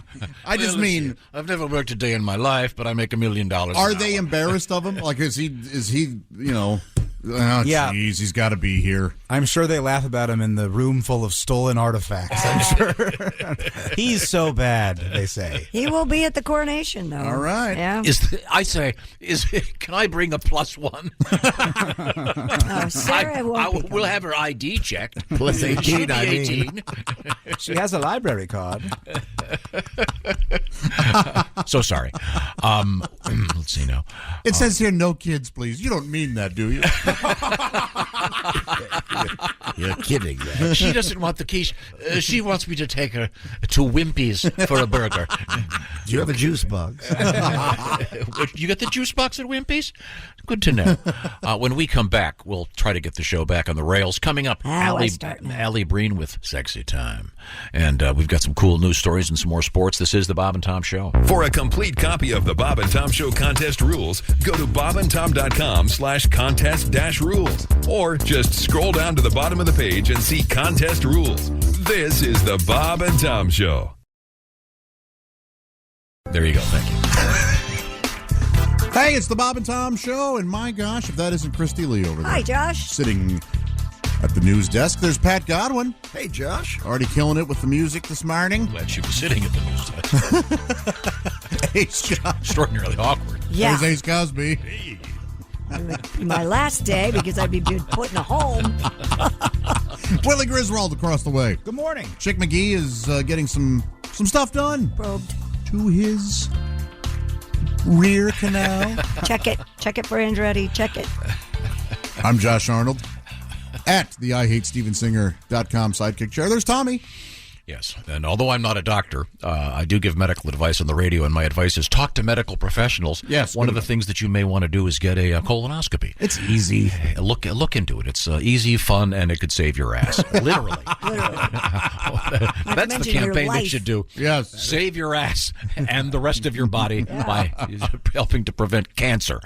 A chick's getting some checks done, and good for him. And please talk to a medical professional. Get all those tests you need done. You're going to be fine. Now, where was I? Let's see. We last left you with King Charles. King Chuck. So is he technically the king already? Yeah. Well, yes, but he's not. The coronation is not until May 6th. So, but I'm sure he still gets the red box. Yeah, Is this like that? Is this that sort of little period between, you know what I'm talking about? For when the president's elected and then he's inauguration. inaugurated. You can't say red box and then little period back to back. I'm not mature. Our mindset is a lot different. God, you guys know what I'm talking about, right? Yes, menstruation. No, is the red box what the during the Kennedy administration? News comes when in. he was assassinated. See, Lyndon Johnson wasn't president until he took the oath of office on board Air Force One. So juvenile. Well, you said two in a Really? row. You're the one who's talking about Periods. Red Yeah, box. I get it. Yeah. You think we're juvenile? This guy's going to be putting on some exotic animal killed by one of his ancestors. Well, he got the last leopard. Oh, make him a coat. Put him on the king. He's going to have a funny suit and a crown. Is that real snow leopard? Are you just jealous because you can't be king? He's king because of bloodlines. And, yeah, that's usually how it works. I'm king because I chose to be. Okay. There's a distinction. If you were to have Mine is mental illness. If you were to have a coronation, what would your food of choice be? Spaghetti. Oh, all right. Spaghetti all around. Because it's so awkward. Because if they have this royal lunch, can you? You would be so uptight. It's got to suck. I mean, the linens would be pressed and. What is wrong with you guys that you don't like formal events? They're terrible. Let me think. No, now. they're not. Everything uncomfortable, not fun. Yeah. I like them, but I get secretly drunk at them. I have a flask. They're very fun if you're not playing by the rules. They're a great. They're a great place to That's goof. true. I always feel like I'm in one of those Three Stooges movies. Yes. Where they run amok. Right. Those are so great. Just putting on airs. I can't stand it. They never give you enough dressing, right, Josh? Remember that? I said, Elton. I believe it was butter. Sir Elton, are you going to eat that roll? It looks like you haven't missed one in a while. I just saw a recent clip of Elton John yelling at his sound guy during one of his shows. The monitor guy. I just wanted that. He lost his mind. You want that sound guy to come up and go, aren't you a billionaire? You're screaming at me? Fire the guy in the middle of the show. God, you flaming pain in the ass. Do you think anybody at this coronation lunch will actually eat? That's the thing. Yeah, exactly. I mean, you don't want to get tomato sauce on your Well, they're not going to tufts have and spaghetti tails. like you would have. But That's why I'd have spaghetti. Yeah, you make it a little less fun. Please wear shorts. Yes. I don't know. Maybe instead of having the coronation lunch, give the money to homeless people in London. I don't know. Maybe that might be a good look for him. But they're going to have quiche. Yes. Now, for this luncheon, I wonder, are they going to have that at their own luncheon, or are they going to have... I don't know. Do you get I an can invite look where it says, do you want the chicken, the steak, or the fish, or the vegan sausage? This, of course, the sausage for King George was made of peasants. I was going to ask if there was a kosher meal, but I forgot this was invite only. Also, it's British food. No. What do you want? Whatever's not boiled. How about that? That'll be nothing. Oh, look at this beautiful filet mignon. Boil it, Fred. Once again, it just says the quiche will be served at his coronation luncheon. Yes. Mm-hmm. The quiche doesn't even have like lobster in it. It's not boring. It doesn't. So I have a question. You go to some place, and I don't know, like I don't know, the trampoline place or Chuck E. Cheese where some kid's having a birthday. Yeah. And the birthday boy's wearing the paper crown or whatever on his head while they're having lunch. Do you suppose Charles is going to leave the crown on? Oh, during lunch? I would never take it off. Yes, I hope he Don't you have to keep it on? He's walking around talking to people at the tables. What are they going to say? Hey, that crown looks great. Do they fit it for each? Is this the one that his grandfather wore? I'm sure they make it fit. Yeah, they must long, fit it. Does he? Chrissy, does he wear it a long time? That take? I don't know. You guys are asking me. You should wear it. Well, you are the one who's most interested in this stuff. Well, yeah, I love it when they have the people on that are the experts. Yeah, never actually met them, but they spend their whole life talking about them. Yeah, and then of course this is the crown that George wore. It's made of the gunwale of the ship that the great uncle went down on, and then while going down on Lawrence of Arabia, quite homosexual. Yes, he certainly was. Yes, he knew what goes where. Yes. Real buckaroo. The sound really got me there. Yeah, I see. Apparently, coronation chicken was served at Queen Elizabeth's coronation in 1953. But it was dry as a popcorn. It looks like it was dry. Just awful. Young roasting chicken, curry paste, red wine, apricot halves, mayonnaise, whipping cream, and a watercress garnish. More like a salad. Curry paste? No, thank you. Light food. They never give you enough curry paste, do they, Pat? I understand you get it totally for free, but please, can we use other ingredients? Andrew wants more baby carrots over here. No, in your mouth, Andrew. No, allow your date to feed herself. You know, I'm thinking we should do a live broadcast of the coronation. We should just watch the coronation, just mock it, as it's going on. People, I bet we'd get 50,000 people watch. If we do it, I want to get a beer sponsor, and I'm going to do a power hour. Take a shot of beer every hour. So just by the end, I'm just a total idiot, and I can laugh at these fancy nerds in their dresses and crowns. Now, we'll move on from our discussion of the royal family and the royal lunch.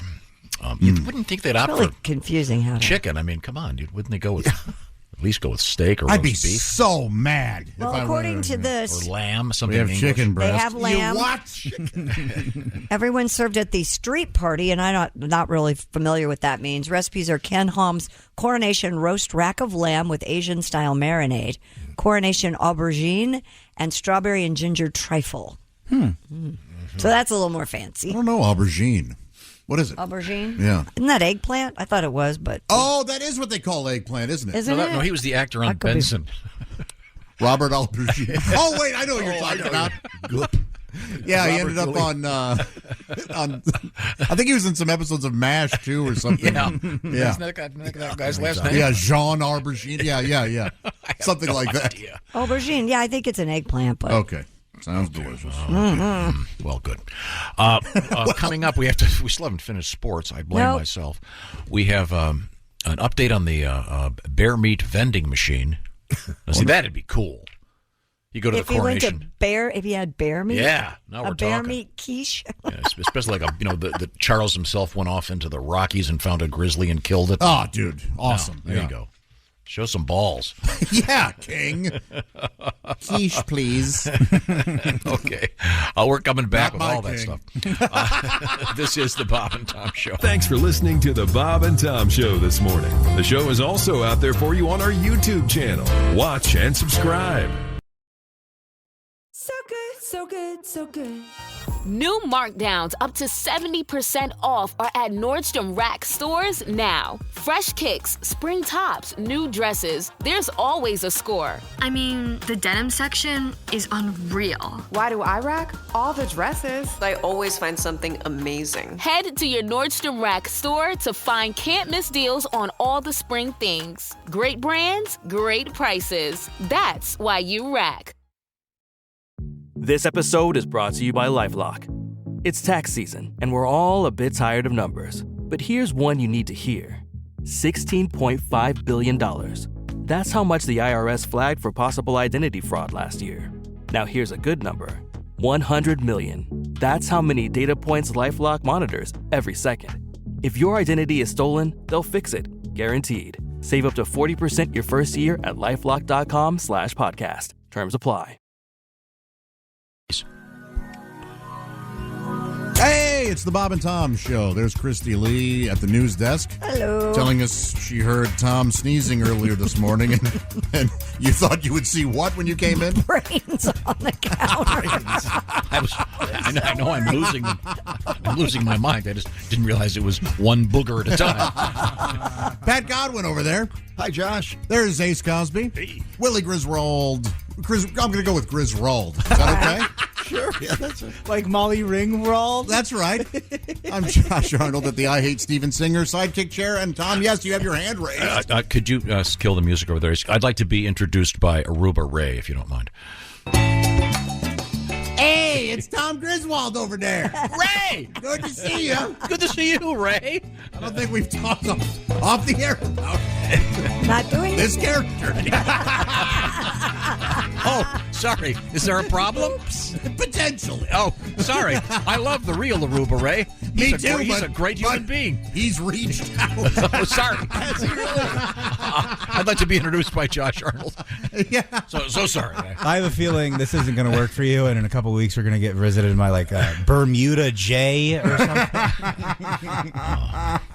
I'd love to be in Bermuda right now. Oh, I've never been. Me either. Never going to go. very That triangle down there? Poof. What are you guys, fools?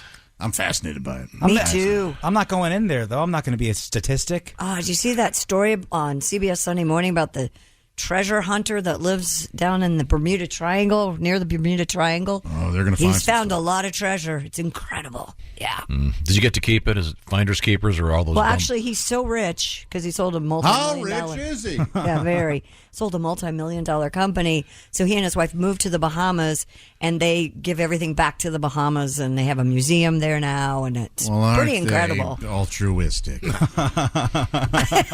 So they're friendly pirates, I guess. They're not really pirates. They're finding what's already down there. Do they talk like pirates at least? No. Arr.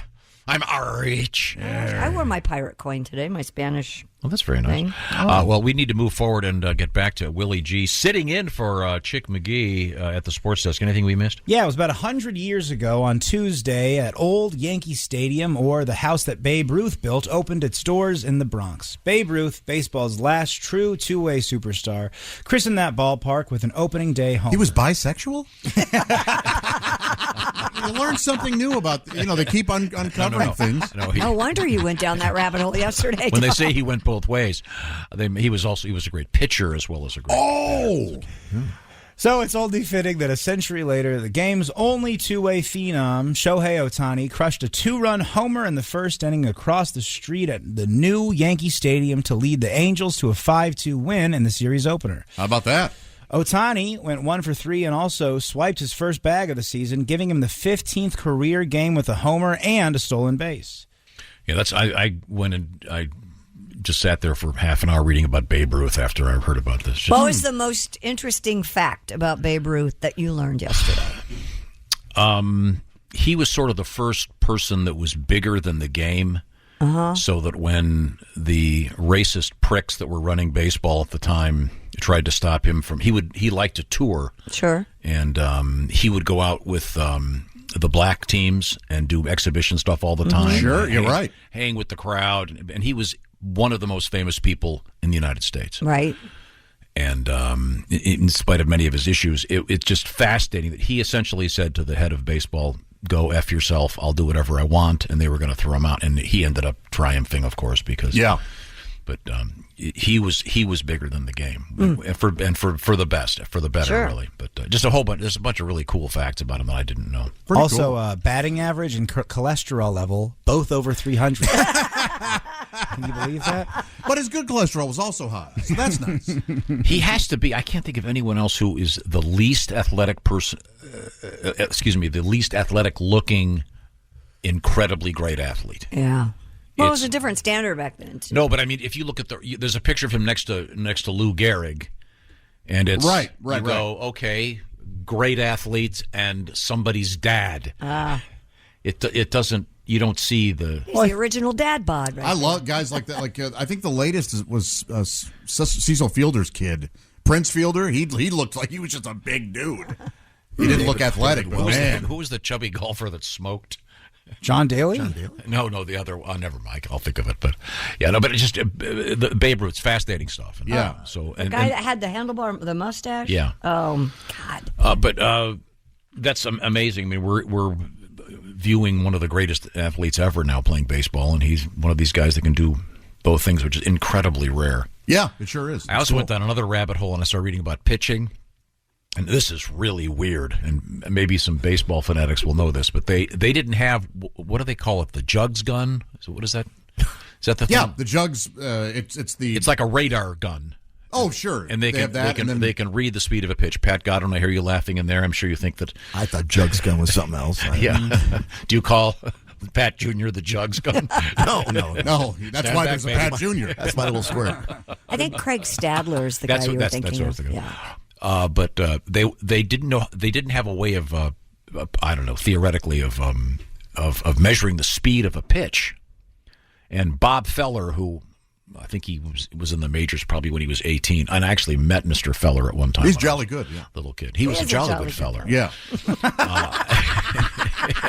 So to time Bob Feller, they set up a thing in which, this is so crazy, they had a Harley-Davidson motorcycle, and he stood, he wasn't on a mount, he was on a flat surface, as I recall, and they had the motorcycle start behind him, and they had the motorcycle clocked at a certain speed, so they knew how fast it was going, and then as soon as the motorcycle was right behind him, he threw the ball, and then they had a special thing to catch the ball. Right. And they estimated that the ball was 104 miles per hour. I didn't know that was. I thought that was apocryphal. That's a real. That really did it. That's the story that I read. It could That's be amazing. fake, but If it's fake, even if it's fake, what a great idea. Yeah. I don't know when they started being able to actually measure the. Not sure. Yeah. Probably as soon as they had good start-stop clocks, right? Yeah, I don't know, because isn't the jugs gun basically the same thing the cops use to measure your speed on the You'd think it'd be very similar, but I don't know. Kind of an unfortunate name, really. Well, it's the brand. Is that who developed it? Mr. Jugs? I don't know. By the way, that was a nickname he got at the frat house. Could be his name, you guys. Jugs. Yeah. Mr. Jugs, they used to host a drag show in Chicago. They are great, man. A lot of fun on stage. I went down the rabbit hole on rabbit holes the other day. Really? Turns out Lewis Carroll started the whole thing. I can't get into it. I'm still researching it, but man, oh man. I hope the Bob Feller story is fake because it's just too weird. I bet it's real. It would be really hard to time that exactly right. Do you know what I'm saying? Exactly. It always seemed to me like it would still be inaccurate. Yeah. You would need like a stopwatch that would somehow stop with the thud of the glove, maybe, and you start it as soon as the ball's released, and then you divide that by 90 feet per mile or whatever. There must be some other, who knows? But it's awesome though. I like the guy that back then though. Some guy was saying, "Hey, we can mathematically figure this out," and some louder guy was like, "I got a motorcycle I'm gonna bring in. We're gonna make something happen." We're going with Daryl's plan. You've got a pencil and a fake abacus. He's got a Harley, you idiot. But there's a couple of stunts that were done with sports way back in the day before you could measure all this stuff that are a lot cooler. Well, arguably horse racing started cinema because they wanted to find out if a horse's legs were ever all four were off the ground at once. And so they took a series of photos and they are. Yes. Yeah. There is one point in the stride where they're not touching the ground at all. Right. They're flying. So cool. Yeah, dude. They're off the ground the whole time. Wingless unicorns. They used to have horns, but somebody took them off. I'm not sure what they did with them. Probably the king has them. What else is happening in sports, Willie? Well, Devin Booker scored 38 points. Kevin Durant had 25, and the Phoenix Suns beat the Clippers 123-109 on Tuesday night in Game 2 to tie the Western Conference first-round series. Series moves to L.A. for Game 3 on Thursday night. Kawhi Leonard led Los Angeles with 31 points. Tied up. All right. All right. Very good. The Warriors forward, Draymond Green, has been suspended for one game without pay for stepping on the chest of Sacramento's Domantas Sabonis and will miss Game 3 of the Warriors' first-round playoff series against the Kings on Thursday night. The NBA made the announcement 2 days before the series shifts to the defending champions' home court at Chase Center. the NBA and the announcement of a decision by Executive Vice President and Head of Basketball Operations, Joe Dumars. This is, Warriors fans are upset, man. Golden State Warriors have gone 27 consecutive playoff series during the Steph Curry era without falling behind 2-0. I don't like it. I don't like anything about this story because of Chase Center. I like to think that my overdraft fees helped build that building. It angers me. I don't know. If I lived in San Francisco, I wouldn't want to think about banks at all. I'd be like, hey, can you name it anything else? Right now, we have coming up on the show, I should say, Alli Breen will be joining us for Sexy Time. Plus, we have an explanation for that beautiful spiral in the sky, in the night sky, mixed with the northern lights. I saw a picture. It literally looks like Starry Night. Yeah. Yeah, it looks fake. It's weird. And I guess people were going crazy, wondering what it was. Aliens. Well, that's what it looked like. That's what they are. We'll find out. A galaxy far, far away. They figured out what it was. What answer are they giving us? We'll figure it out. We'll find out. Also, we have T-Rex news. Who needs TV when you've got T-Rex? Not that T-Rex. The dinosaur. I'm so sorry. Right now, let's think ahead to Mother's Day. It's just around the corner. And you want to show your mom how much you love her? Or maybe that woman you're married to is a mom. Maybe your sister's a mom. There's a lot of moms out there. They all need to be covered. And what you want to cover them with is a nice gift, perhaps a beautiful card, and perhaps a rose that will last forever. That's right. It's from Steven Singer Jewelers at IHateStevenSinger.com. This year's special rose is right over there in front of Josh, and it's a neon green 24-karat gold-dipped rose. This is part of a series of roses that Steven has done over the years. Check them out by going to IHateStevenSinger.com. And, of course, they come beautifully gift-wrapped in a special gift box with a personalized Mother's Day card from you to the mom in question. Plus, of course, it's Steven Singer Jewelers. There's a full lifetime guarantee. Steven Singer also has beautiful bracelets and earrings and stuff like that, including necklaces. And what mom wouldn't want that? You got to check out the inventory, as they say, by looking at IHateStevenSinger.com and all the stuff that is available from Steven Singer. And, of course, read about his guarantee. You can always upgrade those diamonds, etc., etc. Boy, a diamond for Mother's Day. That would be one great Mother's Day. Yeah. IHateStevenSinger.com. Pull over, check it out right now. Typically, if you get an order in before 2 o'clock Eastern Time, it's out the door and on the way to you that same day.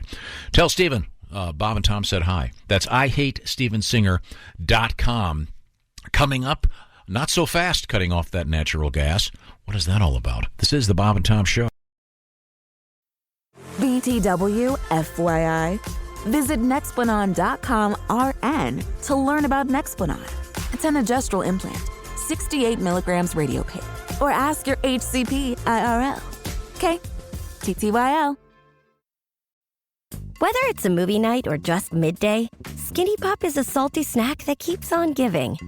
Made with just 3 simple ingredients for an irresistibly delicious taste and a large serving size that lasts. Deliciously popped, perfectly salted. Skinny Pop, popular for a reason. Shop Skinny Pop now. Hello, it's the Bob and Tom Show. Christy Lee at the news desk. Hello. Pat Godwin in the music room. Hey, Josh. Ace Cosby over there, starting the music a little low and slow. Well, the button bar stuff. I know. It's never your fault.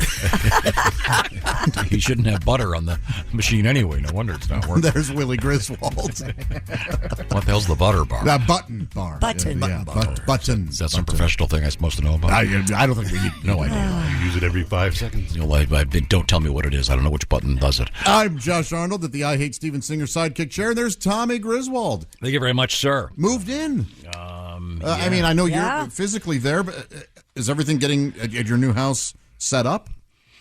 Yeah, it's sort of like being in a hotel that's not quite finished.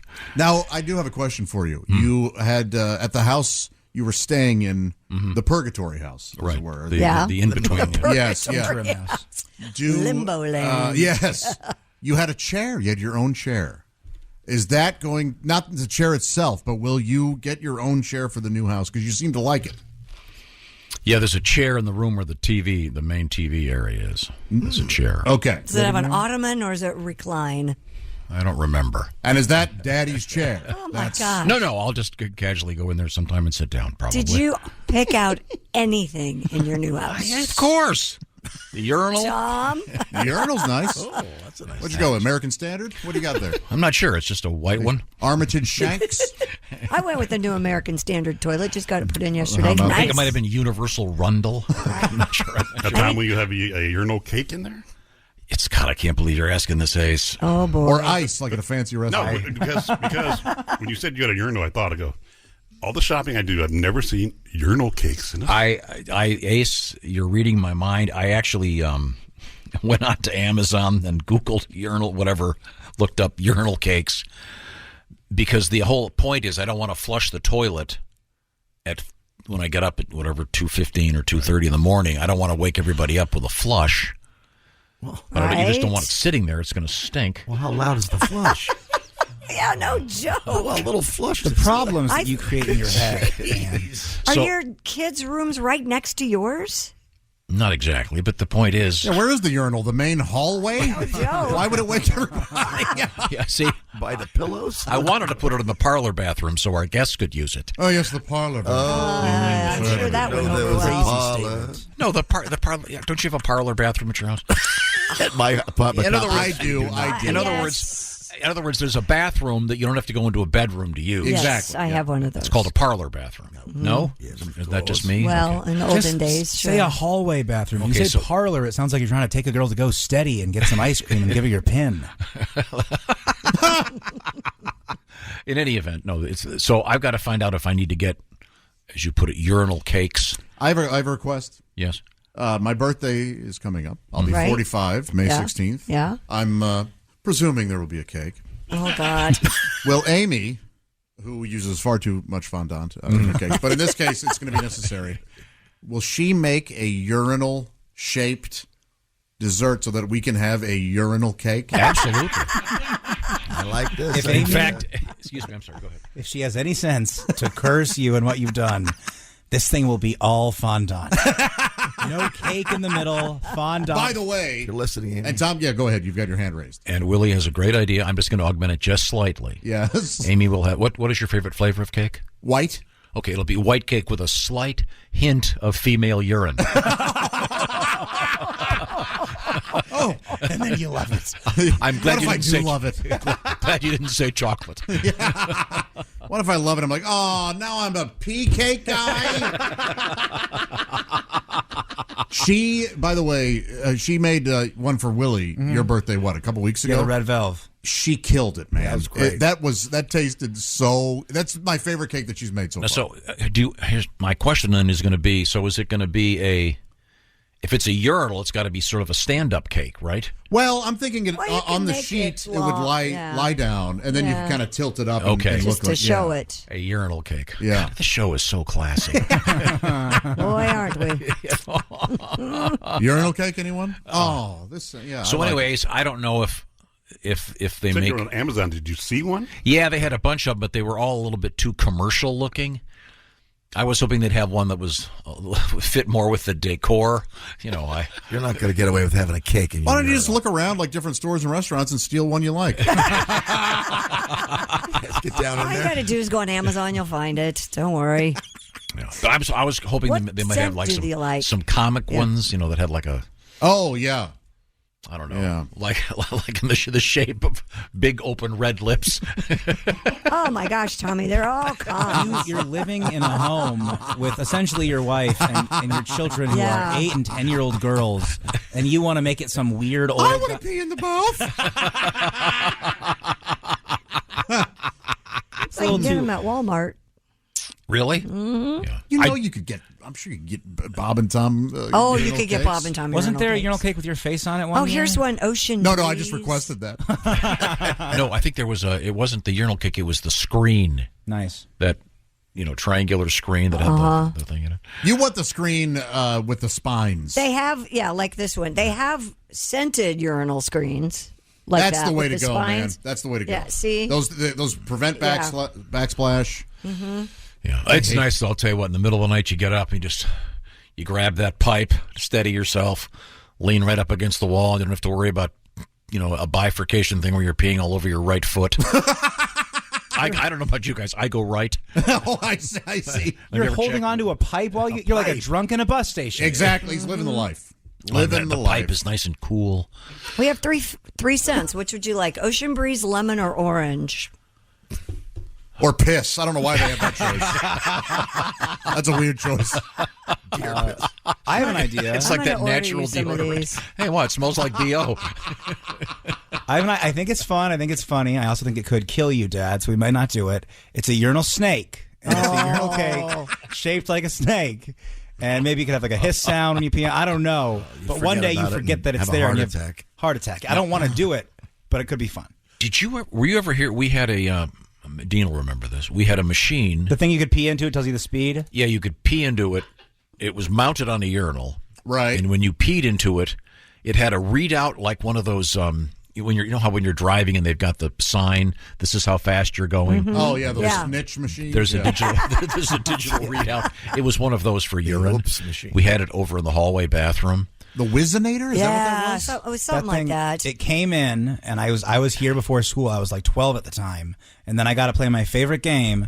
How many Diet Cokes can I drink before school and get the high score on this thing? I peed like 5 times. Did it look like the wheel of a paddle boat, right? Yeah. Mm-hmm. Yeah. It had the fins that you could, Yeah, I'm not sure. But wasn't the Whizzinator the thing for passing drug tests where you... Oh, that may have been. Yeah, that's right. Attached to a fake penis. You'd get urine from a nun so you could go in and pass the drug test. And then they'd go, yes, sir, you passed the drug test. By the way, you're pregnant. Which, bad news for Sister Mary Teresa. The whole time. Did you pee on this thing and a little bell would ring? You'd have it like, how like... No, I think it was a digital readout, right? I don't remember. With Would that the be pressure awesome, of Christy? your urine? Yes. Yeah, a or little it filled game a balloon. game you could play. And then you could put in, like, it's Pac-Man, there's a high score, and you could put in, like, your initials. But I would put in, like, the funny ones, like P-E-E, W-I-Z. Oh, sure, Any three-letter version of P, I'm putting in there. Yeah, a chick would just opt for three-letter versions of filthy words. Yeah, he's known for that, huh? Yeah. He finds that hilarious. See you. Yeah. But yes, I do have a urinal. That's one of my additions to the home. Very pleased. Very nice. Yeah. Did you get a urinal for the girls? They don't need one. Well, maybe they... Oh, I see. No, I didn't. Okay. They have what we call a traditional toilet. No, you're putting a urinal in there. They're little girls. They're kind of devious. They are going to figure out how to use that I'd thing. love it. You came home and found an 8-year-old dump. No, you mean the dump of an 8-year-old. Yes. Not a... There is a difference. It's been aging. Right. Look what I did. Yeah, they'll have my little step ladder on top of the urinal. Oh, okay, yeah, but I use Daddy's toilet. I'm going to look into it. Dear Bob and Tom, have you considered, Tom, the new urinal mats? We call them fruit roll-ups. Yeah, that's what they look. That's what I was showing you. They kind of look like that. But they cover the hole, but they have like ridges on them so it doesn't splash back. Oh boy! I'll order you some. This is from Craig. He writes, "I do home health care. I had a patient one time who had a window between her kitchen and living room. I noticed that she had a scented urinal mat hanging in the window for use as an air freshener. The place did smell nice. Oh boy! So that's." Probably a little confused. Amusing and sad. What was going on? I'll update you on the urinal cakes, et cetera, et cetera. I always do like it when you're at a restaurant. You go and they've got the ice in the urinal. Yeah, it becomes a fun game of can I melt some? Can I shift it? Yeah. Yeah. What is it? It always says, what is it? Pee hard. It's a long way for the kitchen or something. Well, you guys have all the fun, don't you? We just get a couple of chairs. Yeah, what do you do in there? Who'd want to sit in there? I don't know. Yeah, Martha just delivered the Titanic. Let's sit here and enjoy the smell. Sometimes there's like an old couch. Yeah. What the hell's going on in there? Ladies get the vapors. I'm getting used to the house. Good. Finally got some soap. Well, that's important. How long did you not have soap? It's a couple days. Do you have toilet The paper? contractors, That's day one as you get the soap. Yeah, I know. I couldn't find it. We're all good, though. I'm excited for you all. So I'll have my shower in a couple weeks. So. Oh, good. There's one upstairs. I mean, obviously. Okay.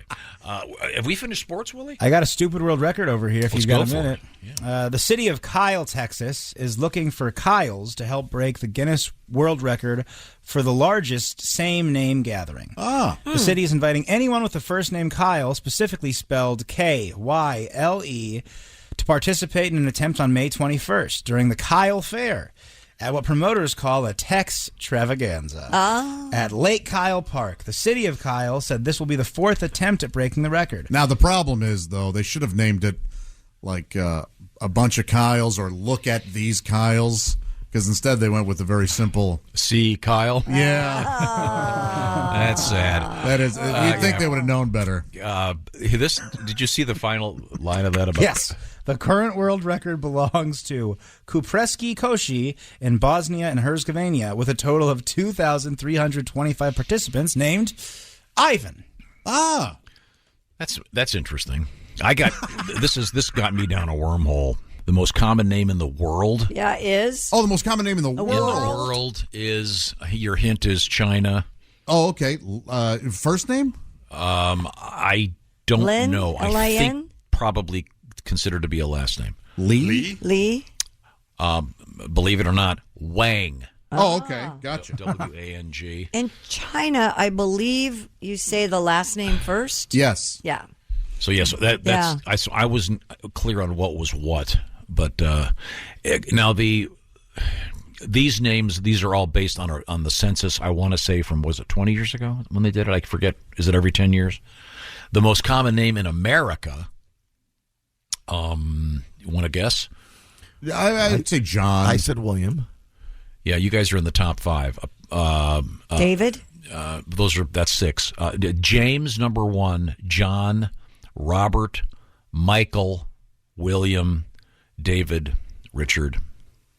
Your real name is Joseph, right, Pan? Correct, yeah. You're number 9. Like Richard's still in the top 10. Yeah, isn't that amazing? But again, this Family was a names. few years back. Okay. And obviously, with the diversity in America now, that's going to really shift. Not to mention the nature of names people give their kids now. I think the current one is, I want to say Liam is in the top 3, I think, now. Does Liam count for William? If your full name is William, but you go by Liam on this list, is that counted? No, Liam is different. As is Jack, is now an official name as opposed to John, a variation of John. Gotcha. And Jack is also way up on the list. It's way up on my list. Oh, you're talking proper nouns. Yeah, not verb. Okay, yeah. To Jack. So Jack's on the Jack list. with love. Jack was on the list, but now it's off. If you know what I'm saying. Patrick.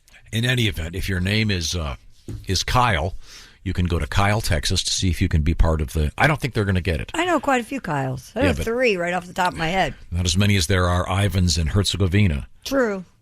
Do you know the Kyle's carnally? No. Oh. What is wrong? You think never mind. I think you have sex. Not with every person on the world. No, just with every Kyle. It's a weird rule, Christy, but I'm glad you respect it. Strange fetish. I don't think I've ever had a Kyle. Oh, no okay. way. I can't imagine anyone would ever date, say, a woman that all had the same name. Pat, your thoughts? I don't think that's impossible for someone to have such a fetish. Ixnay on the MK. Pat, have you ever texted the wrong one? No. I've dated 2 women with the same name, one in high school and then one a few years ago, and I would often text the wrong person. Yes. And after a few weeks, she goes, "Hey, are you dating someone with my name?" And I had to... Yeah, sorry. My bad. P.S. Nice new tattoo. Is that to scale? Okay, Christy, before we Yes, sir. break here. Female most popular names in the United States of America. Katrina. Barbara. No. Susan. Susan is number 8. Jennifer? That's number 6. Vicky. No. Vicky. It's my sister's name. Oh, yeah? Mary. Mary is number 1. Ah. Really? Yeah. Again, this is based on the census a few years back, so this is not the most recent. But this is surprising to me.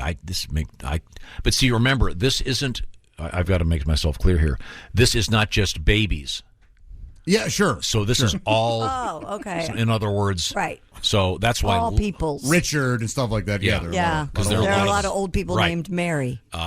Mary, and then Patricia is number 2. Linda. Great name. You I don't love that name. You don't hear that much of it. That's don't hear number no 3. baby In other Lindas. words, there are more living Lindas. Gotcha. Yeah. Well, that sounds weird, doesn't it? Living Linda? Living Lindas. Living Linda. Better than the dead one. Sounds like a Paul McCartney song. Then number 4, they're Barbara's, Elizabeth's, Jennifer's, Maria, and Susan's. And if your name is Kyle, once again, go to wherever the hell it is. Kyle, Texas. Okay. Let's see. Where are we now? Give me the teaser, Christy, because we got to get some news out of you. Yeah, we have a bear meat update. We have a T-Rex in the news. We have Netflix in the news. Netflix is going away, huh? No, it's not. I must have misread something. And we have a thing called Dialogue Boost coming up. This is so cool. Dialogue Boost? Yep. Wait till you hear about it. Okay. I don't jump to conclusions. Well, the term sounds like something I wouldn't care for, but It sounds like what Aaron Sorkin calls his coffee. Dialogue. That is so silly. Jerk. I was having trouble writing this scene. I had 2 cups of Java. Aaron Sorkin. Go remake West Wing. Stop it with your dumb movies. I don't care. Get out of here, Sorkin.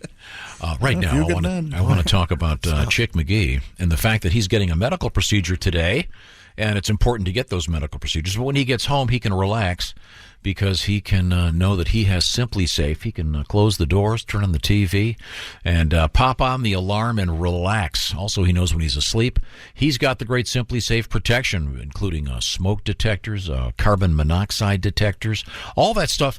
And also, of course, Chick, weirdly enough, I want to say he currently has the 11 camera set up. Yeah, a lot. He's got a lot of them. So it's like directing the Tonight Show. Camera 7, it's Simply Safe is so easy to put in. Chick installed it, and then he moved and installed it again. He didn't need any help, and it's a great, great feature that you can do this yourself. You design the system, and you put it up. You don't need a lot of tools, and Simply Safe is number 1.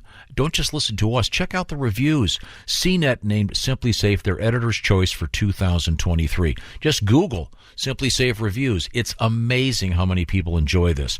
Lots of different options from Simply Safe, including, by the way, professional monitoring. That service costs less than $1 a day. Customize the perfect system for you. Takes just a few minutes. Visit simplysafetom.com. That'll help them. That'll help us. Go today and claim a free indoor security camera, plus 20% off your order with interactive monitoring. Once again, simplysafetom.com. That's SimpliSafe, SIMPLI, simplysafetom.com. There's no safe like Simply Safe. It's a great system.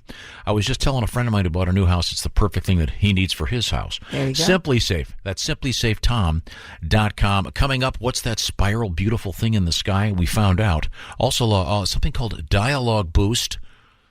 As Willie suggests, it's an energy drink. You can talk more.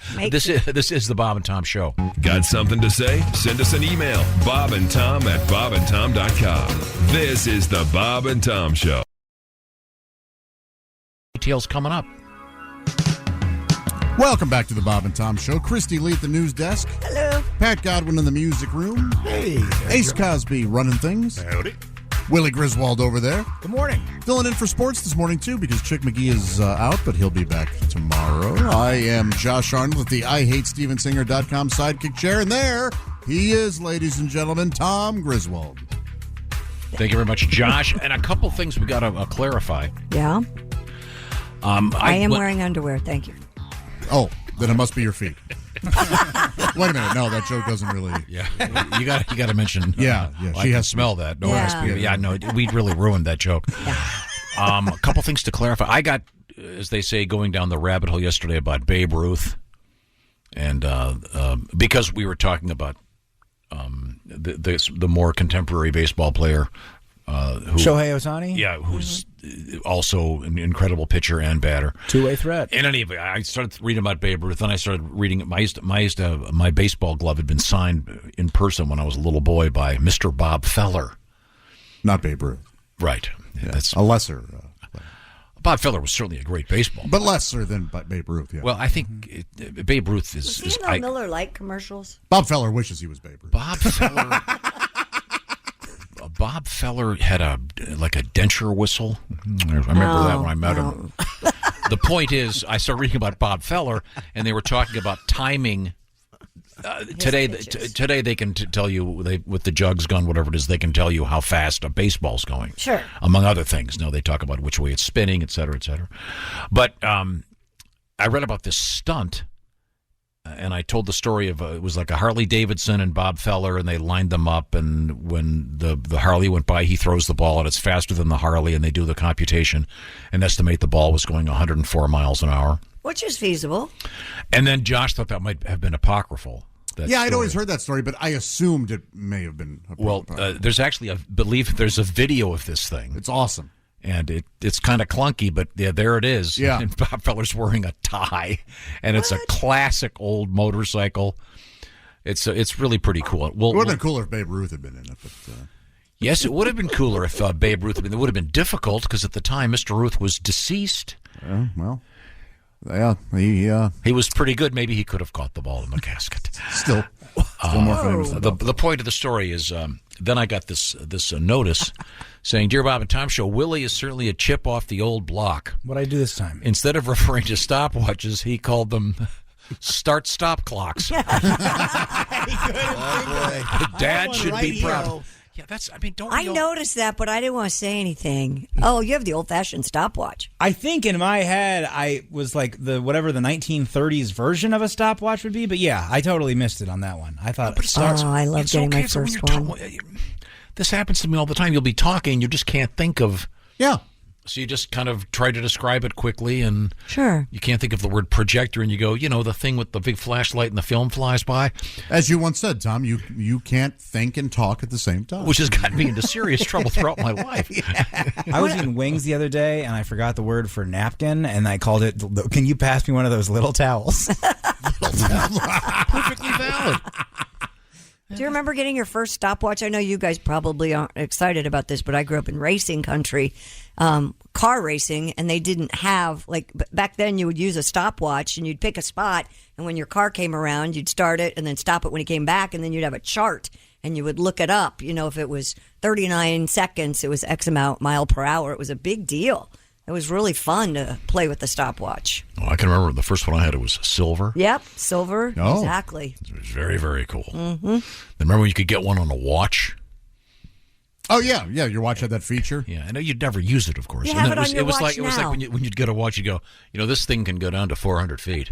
Of course, I never try to go below about 3 feet. But my watch, if I ever want to put it on a fishing rod with some weights, I can get it down there. Do you ever use the stopwatch on your watch now? You have one. No. Oh. No, all I do is check to make sure my heart's still beating. Yeah, you got to check that every now and again. It is funny when you look at your watch and go, "Oh my gosh, I'm dead." No, wait, just a malfunction. We're all good. No, if I'm dead, the watch will still be going. It'll be beeping. Will it? Those That's Apple people, scary. they think of everything. Once again, we have Christy Lee at the Bob and Tom News Desk. What have you got over there? Well, we've got an update for you about bear meat. I don't know if you'll recall, but a remote town in Japan started selling bear meat from a vending machine, boasting cuts from Asian black bears. The machine was set up by Mr. Daishi Saito, the owner of a noodle shop near the rail station in Sambuku, about 400 kilometers north of Tokyo. Isn't Sambuku a booze? Yeah, it is, yeah. Sambuca. Sambuca, yeah. Oh, sorry. It's Sambuca, not Sambuco, but Sambuku. Sounds like some redneck thing. Well, Sambuco came by and I told him what goes where. Mr. Dayashi said, bear meat isn't very common, so we want tourists who come to visit the town to buy it. The meat from wild bears is available 24 hours a day, 7 days a week, with selection costing about $17. He went on to explain hunters and trappers have increasingly targeted bears amid a growing spate of attacks in rural Japan as a shortage of food continues to drive the animals closer to human habitation.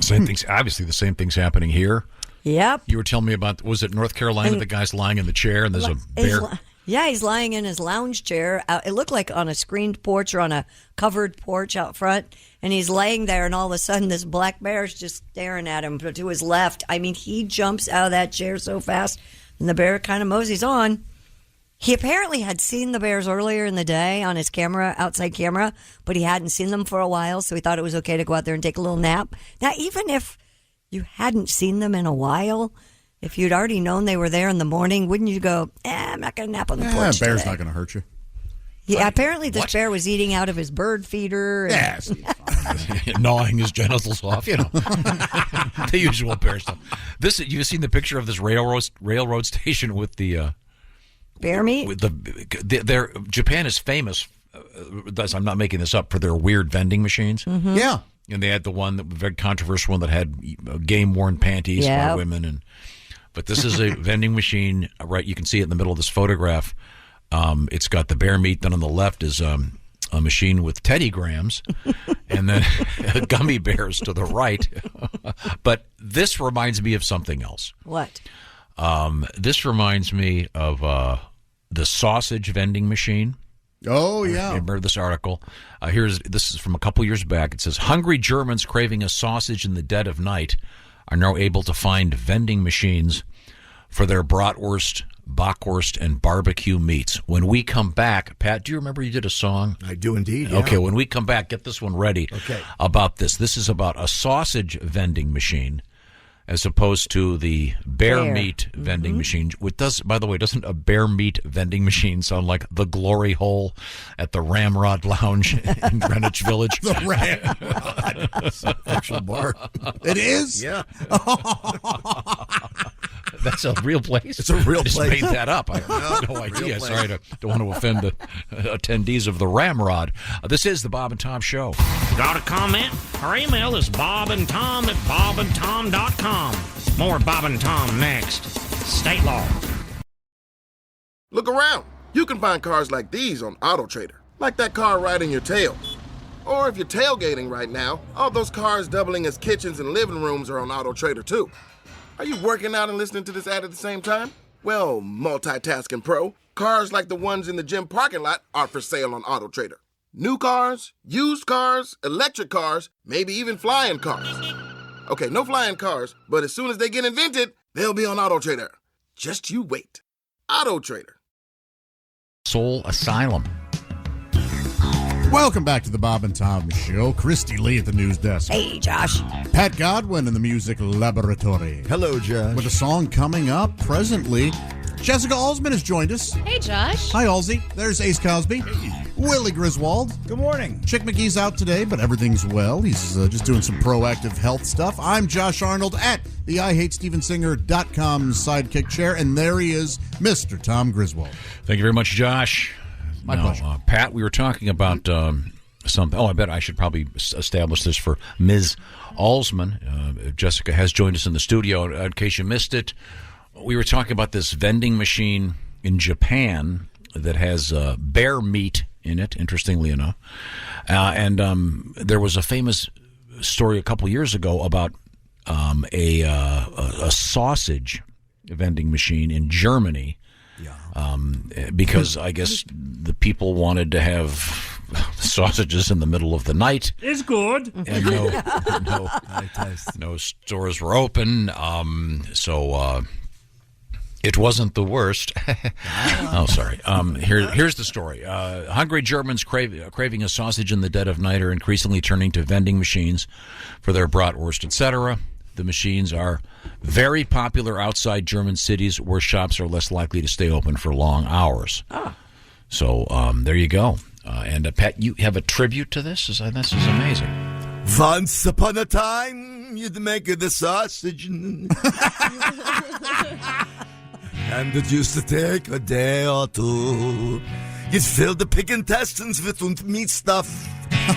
Buy them at the store, that's what you do. Now there's a meat machine for Venice, $3.15. You get the brats, mit fatter brats, mit lean.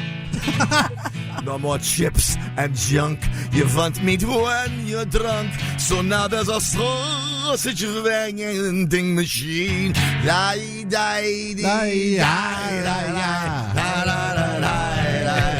Now there's a sausage vending machine. Oh, you're welcome. Thank you, sir. I hope it's refrigerated. Yeah. Man, I hate these vending machines. Why? It's just too much convenience. I just wish things could be like they were before. Often a sequence of Yes. buttons here. Yes, Very nice, very nice. Now, I'm trying to remember this, and I can't. You're going to have to help me. Wasn't there a place that had marijuana vending machines? Oh, probably. I think so. And but they were like just outside the dispensary, or they were in the dispensary. They were inside the dispensary in front of a security guard, and you had to use your ID to use it. Yeah. Yeah, that's essentially the point? self-checkout lane Yeah. of a dispensary. No, that's kind of red. You think so? It would be a lot funnier if it was just on a college campus over by the quad. The marijuana vending machine. Used to be a guy named Stu.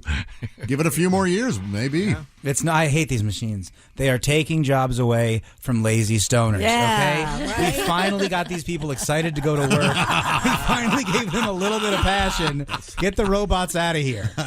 Otherwise, Trevor and Tevin are going to get real bored, and I don't know what they're going to And that Tevin, idle hands, man. Yeah, we need him busy. Okay, I just Googled vending machines. This is nuts.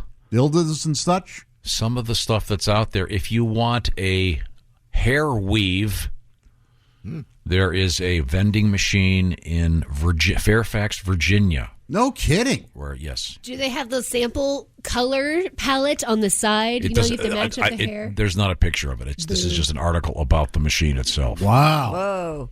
Crazy. Man. So yeah, I'm trying point to find of your life do you need that? Sometimes you need extra volume, I guess. You're at the gas station. You're like, yeah, my hair's looking flat today. I could do a little oomph. I'd say, what 2-3 times a year I see a random weave on the ground. Mm-hmm. What? Yeah. Don't you guys ever? What? I have, You're like, yeah. man, there was either a fight here or wind. Yeah. I have never in my life seen a weave on the ground. I like Really? to think that it's a woman going, you know No. what? This is a new me, and she gets rid of it and has the freest day of her life. Oh, not me. If I see a weave, I'm looking for teeth. And like there was a bad fight here.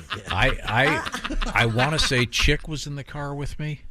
We were in Vegas in a taxi. Yeah. And it was super windy. And the strip is like, if you've ever been there, is 15 lanes wide. It's this crazy street. And it was really, really windy, and there were a whole bunch of people crossing in front of us, and a guy's hair blew off. Oh, I don't know if I'd ever stop laughing. It was great. You ever had to chase your hat? Sure. Yeah. You're just like, oh man, I know I'm being watched by somebody. My most famous chase was at an ATM. His money, yeah, this remember is baffling. that? Baffling. Money came out and just went flying. And he Funny. would run and crumple the money and throw it back down. Yeah, it was blowing. So what I did is each bill I'd get to, I just crumple it, leave it, crumple the next, then I went and collected it. Instead of just holding it in your hand. It's a weird choice. Why didn't you just hold it in your hand?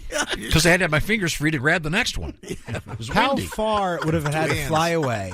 How far does it have to go before you go, you know what, just making another transaction? Because it was going toward the street. I don't know. How You far would for have you, made Willie? somebody's day. If they found a random 20. 100 feet? If I have to cross a crosswalk, get out of here. You're not doing it. I'm remembering my PIN number again. You bet. I remember that day, Tom. You were late giving me the money. Do you remember that? And you complain, hey, why are these all wrinkled? Hey, gave me crumpled up bills, dude. Okay, there's a vending machine for steaks. Okay. Yeah.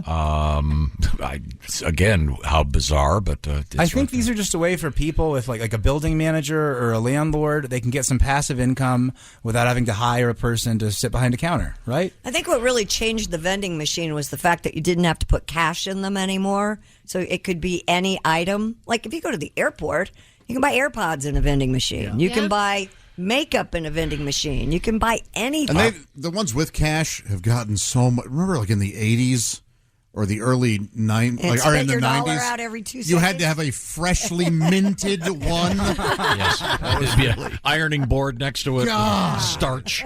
Do you ever get the 1 quarter that it just can't process? You need 4 quarter, and it just keeps spitting the 1 quarter back out at you. It's your last quarter. Like it's Canadian currency. Yeah. You go, no, I swear this is U.S. minted currency.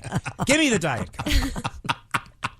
This is. There's a place in Europe where they have a vodka vending machines that. Well, you've seen the champagne ones. With a shot. I was in a hotel that had a vending machine in the lobby in North Carolina. They had a liquor vending machine in the lobby. Yep. Makes sense. Be great if you were going to college and you're there and you were 18. I'm going to go to the hotel. Are you applying for a job? No. I'm going to go to the lobby. They have the vending machine where I can get booze. We got a party tonight. Do you think it's that? There has to be a way that they can ID check the or ID of the something, person. You Right. can scan the ID. I can't imagine you can Your sell barcode, booze. your driver's license. 'Cause Exactly. They do have it Pretty on soon there. it'll be the microchip in your wrist. You just hold. from the Well, if you've already been vaccinated, you have the microchip. But if you haven't, you can get that implanted. And you can, That's cool. I have 8 microchips in me. That's awesome. It's got a booster microchip. That's all very nice. Thank you very much. Hey, Christy, could you do the story? You mentioned this before, and this is, I think, super interesting for me because being on the radio for 45 years, I have some hearing issues. I'm sure you probably do too, Ace, just from the volume of the headphones all the time. And this is, I think this is the beginning of something that's going to be happening in various other ways in the world of television, movies, and dialogue and sound and hearing. Amazon Prime Video launching a new feature that will allow you to increase the volume of just the dialogue in certain movies and TV shows. This is very smart. According to Amazon, it initially built the Dialogue Boost feature for Prime Video customers who are hard of hearing, but now anyone can use the feature. So just to be clear, it doesn't just raise the volume. It raises the speaking over the music. Yeah, the Dialogue Boost feature currently available on select English language Amazon originals, though the company said it will add support for additional titles later this year. According to Variety, Dialogue Boost analyzes the original audio in a film or series, identifies points where dialogue may be hard to hear. Then speech patterns are isolated and audio is enhanced to make the dialogue clearer. Right now it's available on The Marvelous Mrs. Maisel, Tom Clancy's Jack Ryan, Harlem, Big Stick, Being the Ricardos, and Beautiful Boy. That's why I use closed captioning on everything now. Me too. All the time. Especially when they have accents. Yep. It's like I can't hear or understand the Irish or Scottish accent. Yeah. It gets too But jumbled. this is really a smart move. Yeah, because some TVs really do keep that. And you're exactly right. It is like it doesn't seem to be a particular brand Yeah. or something. Yeah. I'm hoping they develop the opposite. It would be what is this called? Dialogue Boost. Dialogue reduce. Oh yeah. Politicians come on the air and all of a sudden all you can hear is the music. Oh, this jackass is saying something. Okay, sorry. You want dialogue reduced? Watch the new John Wick, man. It's a 3-hour movie. There's 10 lines of dialogue. It's the really? best. All action, Action-packed. all fun. Wow, that's cool. I think this is the future, though. That you'll be able to. I wish they had it for radio. When ESPN does the scores, they have to play the disco music underneath it. And the guy, hey, come on, can you be a little professional and just do it right? I don't have to have. I ever used to hear that, and they cut to and now we go to the play-by-play from Jack Smith at Banger Field, and then they play and you can't hear it because they've got the disco music going. Give the guy some respect. God. For porno, what would they want, Josh? What do you? Certainly not dialogue. Maybe some kind of FAP booster. Can you get louder glucking? Moan boost. That's a cool idea, I think. Anyway, we'll see. I mean, there was what was the movie? All Quiet in the Western Front. You had like 5 sound options. You get the original language, the overdubbed language, and then with subtitles for each one.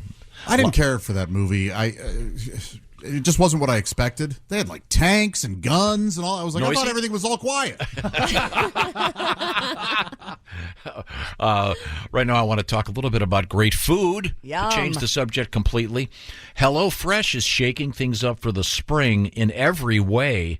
They've got a whole bunch of new meals out there. Every week, of course, you've got 40 recipes to choose from or more, including 100 seasonal or convenience items. And you can swap proteins. You can do whatever you want. What is HelloFresh all about? Well, it's about a celebration at your house where you don't have to go to the grocery store. You don't have to measure anything because it arrives ready to rock, but it's all fresh ingredients. You're getting restaurant-quality food that you have picked out, and You get to put it together sometimes in as few as 10 or 15 minutes. Some of the stuff they've been doing before. What do you got over there, Willie? Check out the bruschetta chicken with a mozzarella crust, bacon, mashed potatoes, and broccoli. HelloFresh sends you 10 ingredients. Put those together in 6 easy steps. In just over a half hour, you are enjoying this delicious chicken dinner that you made at home with help from HelloFresh. It's foolproof. They've done the measuring. And every week there's an array of options. You can go over this way if you like. If you're vegan, say, they've got stuff over here. Over here, just good old classic comfort food and everything in between. HelloFresh cuts down on your food waste, of course, and you save money because they're buying in bulk. And today you're really saving money because they've got a special offer. 50% off plus your first box from HelloFresh. Ships for free with the code BTShow50. HelloFresh.com/BTShow50. I'm working on saying the word ships. How did I do that time? Well, better. I think most of us do the other thing for free. The code is BTShow50. HelloFresh.com/BTShow50. It's great. Give it a shot. This is the Bob and Tom Show. It's time to rewrite the vacation rules. With Royal Caribbean, your family can look forward to just about anything. Break the thrill barrier, roaring down the tallest water slide in North America. Jump into breathtaking jungles and jaw-dropping coves. Vibe off the charts on our private island Perfect Day at Coco Cay. And end the day knowing things are just getting started. Because this isn't just any vacation. This is all the vacations. Come seek the Royal Caribbean. Ships Registry, Bahamas. To the Bob and Tom Show. Christy Lee at the news desk. Hey. Pat Godwin in the music room. Hey, Josh. There's Ace Cosby. Hey. Jessica Alsman has joined us. Hello. We have Sexy Time coming up. Baby. There's Willie Griswold. Hey, man. The show, you mean? No. Oh, I guess we can do the segment. The implication was that you and Jessica were going to have Sexy Time. I certainly. In front of all of you. I did not mean to imply that. I'm going to bring. I meant to imply that Ace and I would be having Sexy Time.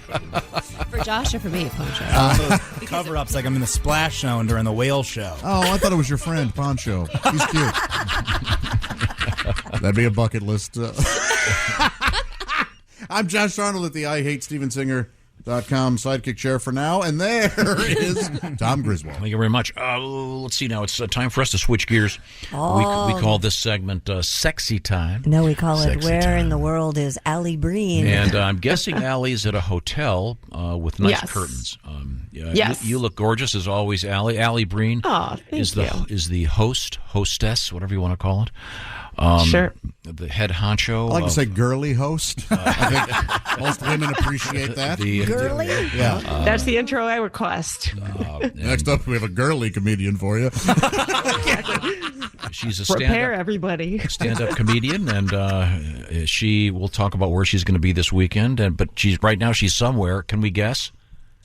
Yeah, I mean, you're never going to guess. Oh, really? Challenge accepted. So it's not Florida or California?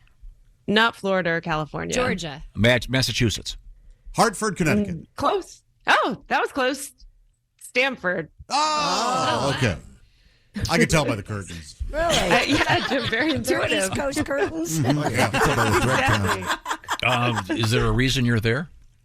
Yeah, I had a show last night, and then it's like nice hiking and nice restaurants. So me and my boyfriend came out and had a date night and going back home today. Wonderful. Oh, that's sweet. Yeah. Did you guys have sex? Did you guys do it? Is he like right there in the room with you No right now? comment. Excuse me. I know. No comment means I'm yes, they unmarried, had so. sex. Okay. Now I'm so sorry. Even though the show is called Sexy Time, Allie doesn't really have to weigh in on her personal preferences. Although we certainly Well, you make enjoyed us that. do it. I'd like to be at the next contract negotiation. Okay. Allie, let's get to one of those letters. What have we got? Dear Allie, my dog hates my new boyfriend. Oh, no. Literally loves everyone else. People are telling me to listen to my dog, but Yep. is that being crazy? Yes. Wait, Yeah. which one? Yes. The dog. You listen to the dog. No. It's probably an odor issue of some sort. Yeah, I wonder. Is No, he wearing dogs like know. cologne or? There's intuition. I'm with Yeah. Christy. Yeah. Yep. Is your boyfriend a cat? A cool cat. See, a mailman. I mean, if the boyfriend were smart, he would just start shoving bacon in his pockets, and the dog would love him. That's probably the way to go here. Well, maybe maybe the guy doesn't like dogs, and that's a big red flag. I think a lot of it is a scent. Yeah, sure. There could be something that whatever frightens this dog. Yeah. Maybe the dog smells his other girlfriend's on it. Yeah. What is this called? Projecting when you throw the emotions of other. I don't know. I think it would be the smart idea. Have the guy take the dog out for McDonald's French fries. Exactly. Bring him. And then all of a sudden the dog. And then if the dog still hates the guy, that's a real problem. Yeah. I know. She's going to have to get rid of the dog.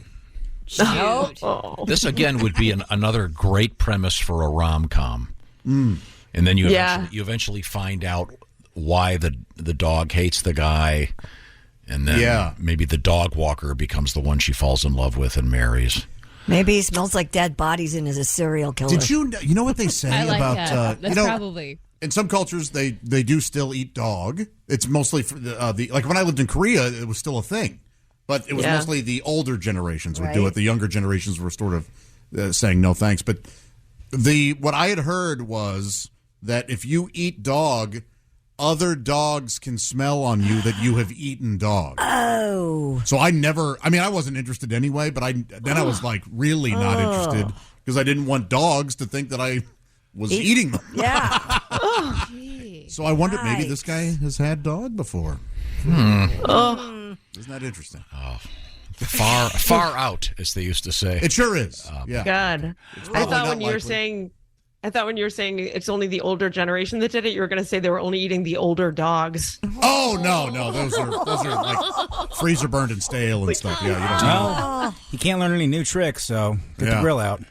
Oh my God! What is happening Do you here? order by? I guess. Do I want to know the? No, I don't want to know the answer. If you order by breed, never mind. There's some Dalmatian. Okay, sorry. Alli Breen can be reached ALLI BREEN with your love troubles. I think we may have solved that one. That may be a winner here. What else have you got, Alli? Dear Alli, this actually has a request. They want Pat to weigh in. They said, I'm going on a date with a woman this weekend, and I have a young child. Should I bring that up before or after the date, or should I wait until we get intimate and then bring it up immediately after? You bring the child with you on the date and say, I love you. Meet your new mommy.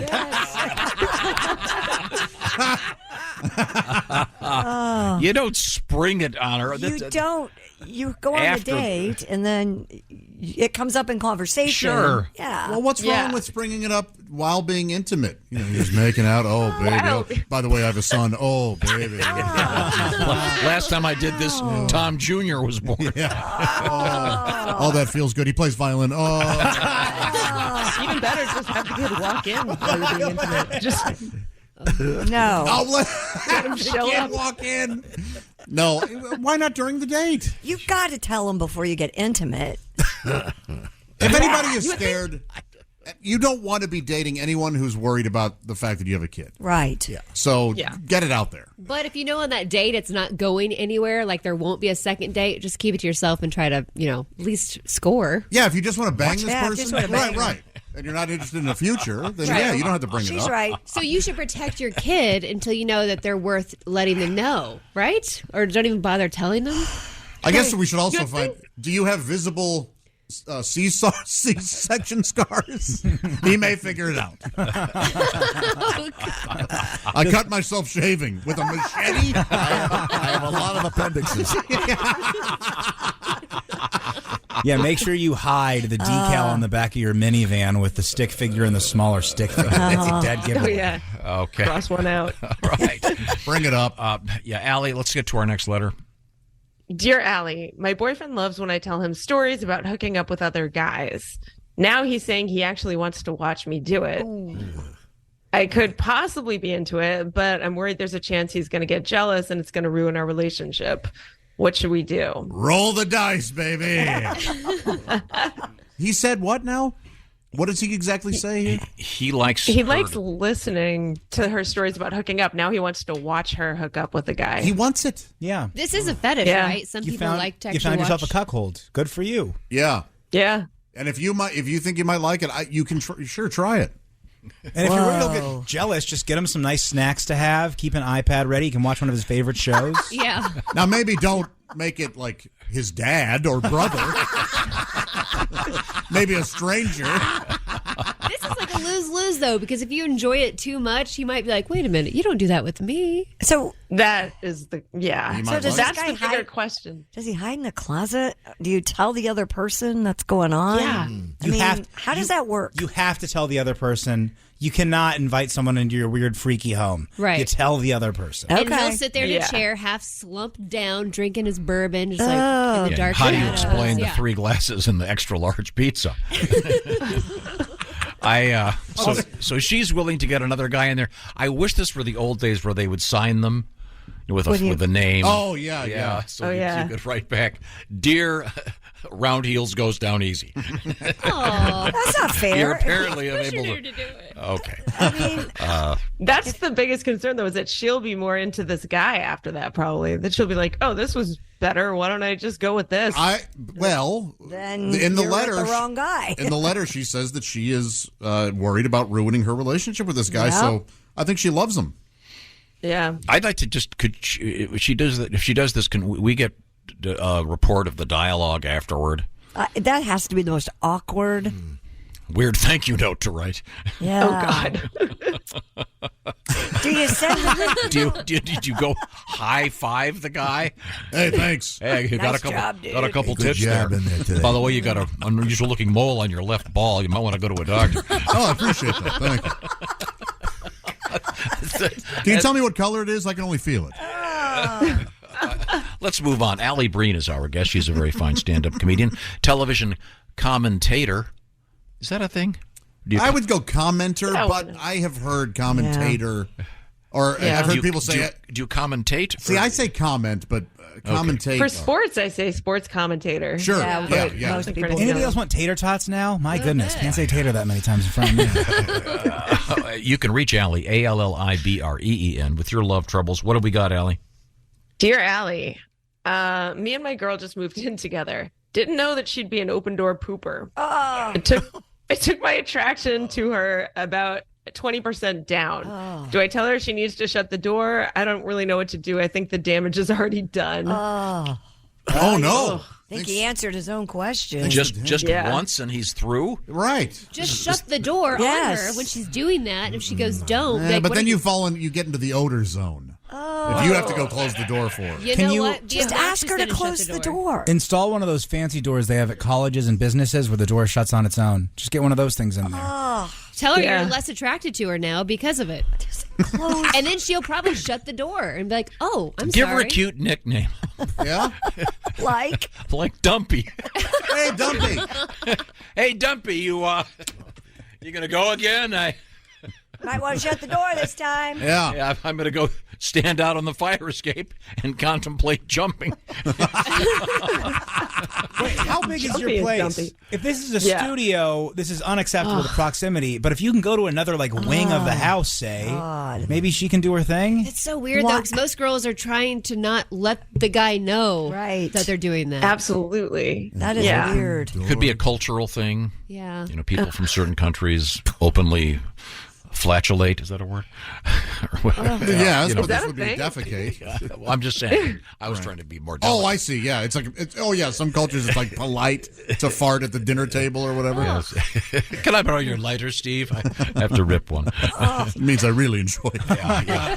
Tell her to close the door. Yeah, I would try that first.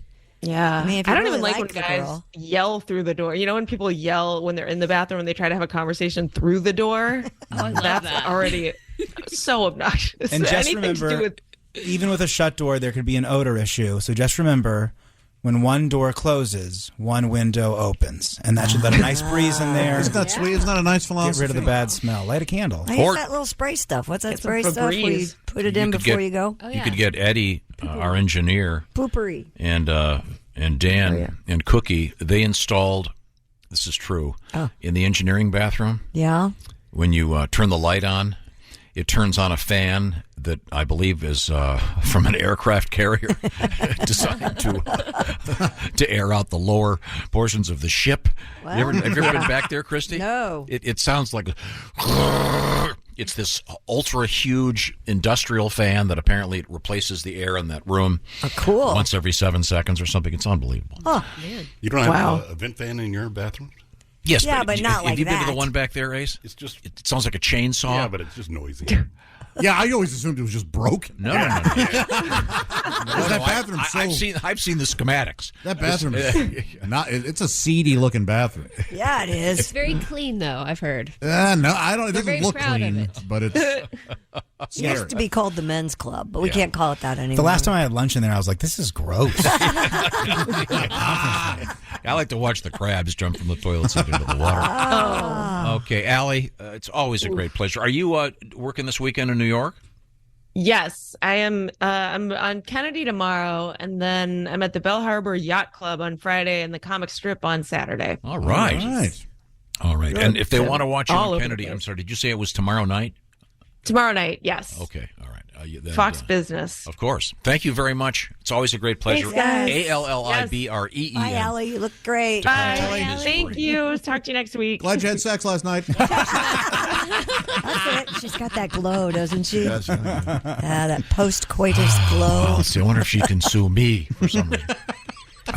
Right now, I want to talk about Josh and to Josh because he's been doing some stuff to his house. We've been talking. How long have you been in your house?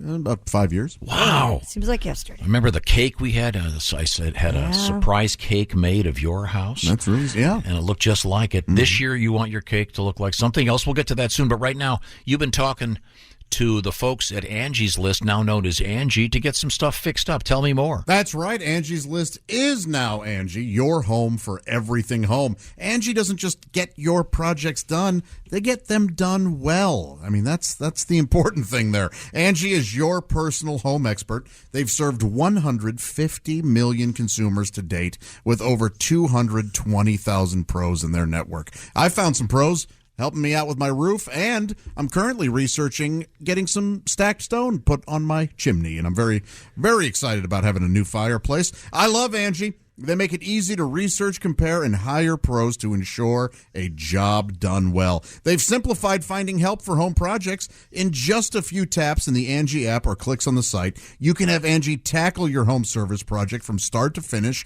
or you can just look around, research, connect with pros, find out who's best for you when it comes to your specific home project. And this is one of my favorite things about Angie. They can help you get a fair price for your project. Angie has projects that are priced upfront. They clearly lay out the cost before you buy. No sticker shock, no surprises, no added extra last-minute fees. Well, we thought it would be this. Turns out it's going to be double. Not with Angie. Angie is my go-to for all types of projects. Angie can help with hundreds of projects. Maybe you've just got a small repair you'd like to get done or a major remodel. Angie, it's my go-to for anything I need to get done around the house. Angie will be yours, too. Download the free Angie mobile app today or visit Angie.com. That's ANGI.com. You got to get something done. You don't know how to find the person to do it? Angie. Easy. A-N-G-I. Angie.com. Coming right back. This is the Bob and Tom Show. Thanks for listening to the Bob and Tom Show this morning. Catch any part of the show you missed later today on our YouTube channel. Welcome back to the Bob and Tom Show. Christy Lee at the news desk. Hey. Pat Godwin in the music lab. Hi, Josh. There's Ace Cosby. Hey. Jessica Alsman has graced us with her presence this morning. Hello. Good to see you. There's Willie Griswold. Good morning. I'm Josh Arnold, the IHateStevensinger.com sidekick chair. Get your mother or any mother that Mother's Day gift for your mother. And there's Tom Griswold. You say that so lovingly. I was trying to be a little Daffy Duckish. Mother. Oh, that's what that was? Okay. Well, that was I talked to my mom yesterday. Did you? How's she Yeah. doing? Good. Is she still rich? She's still married to a man named Rich. Oh, yes, yeah, okay. Not actually rich. Did she want a full report on your fishing trip? No, she had forgotten that I was even on it. Oh. Yeah. Sounds like she didn't care about It was that. her birthday a couple days ago, so I sent her a message that day, and then That's talked to it? her yesterday. That's all she wants. What was the message? Happy birthday. Happy birthday. Love you. Red Proud of you. 17. Red 17? It was a secret. Sorry.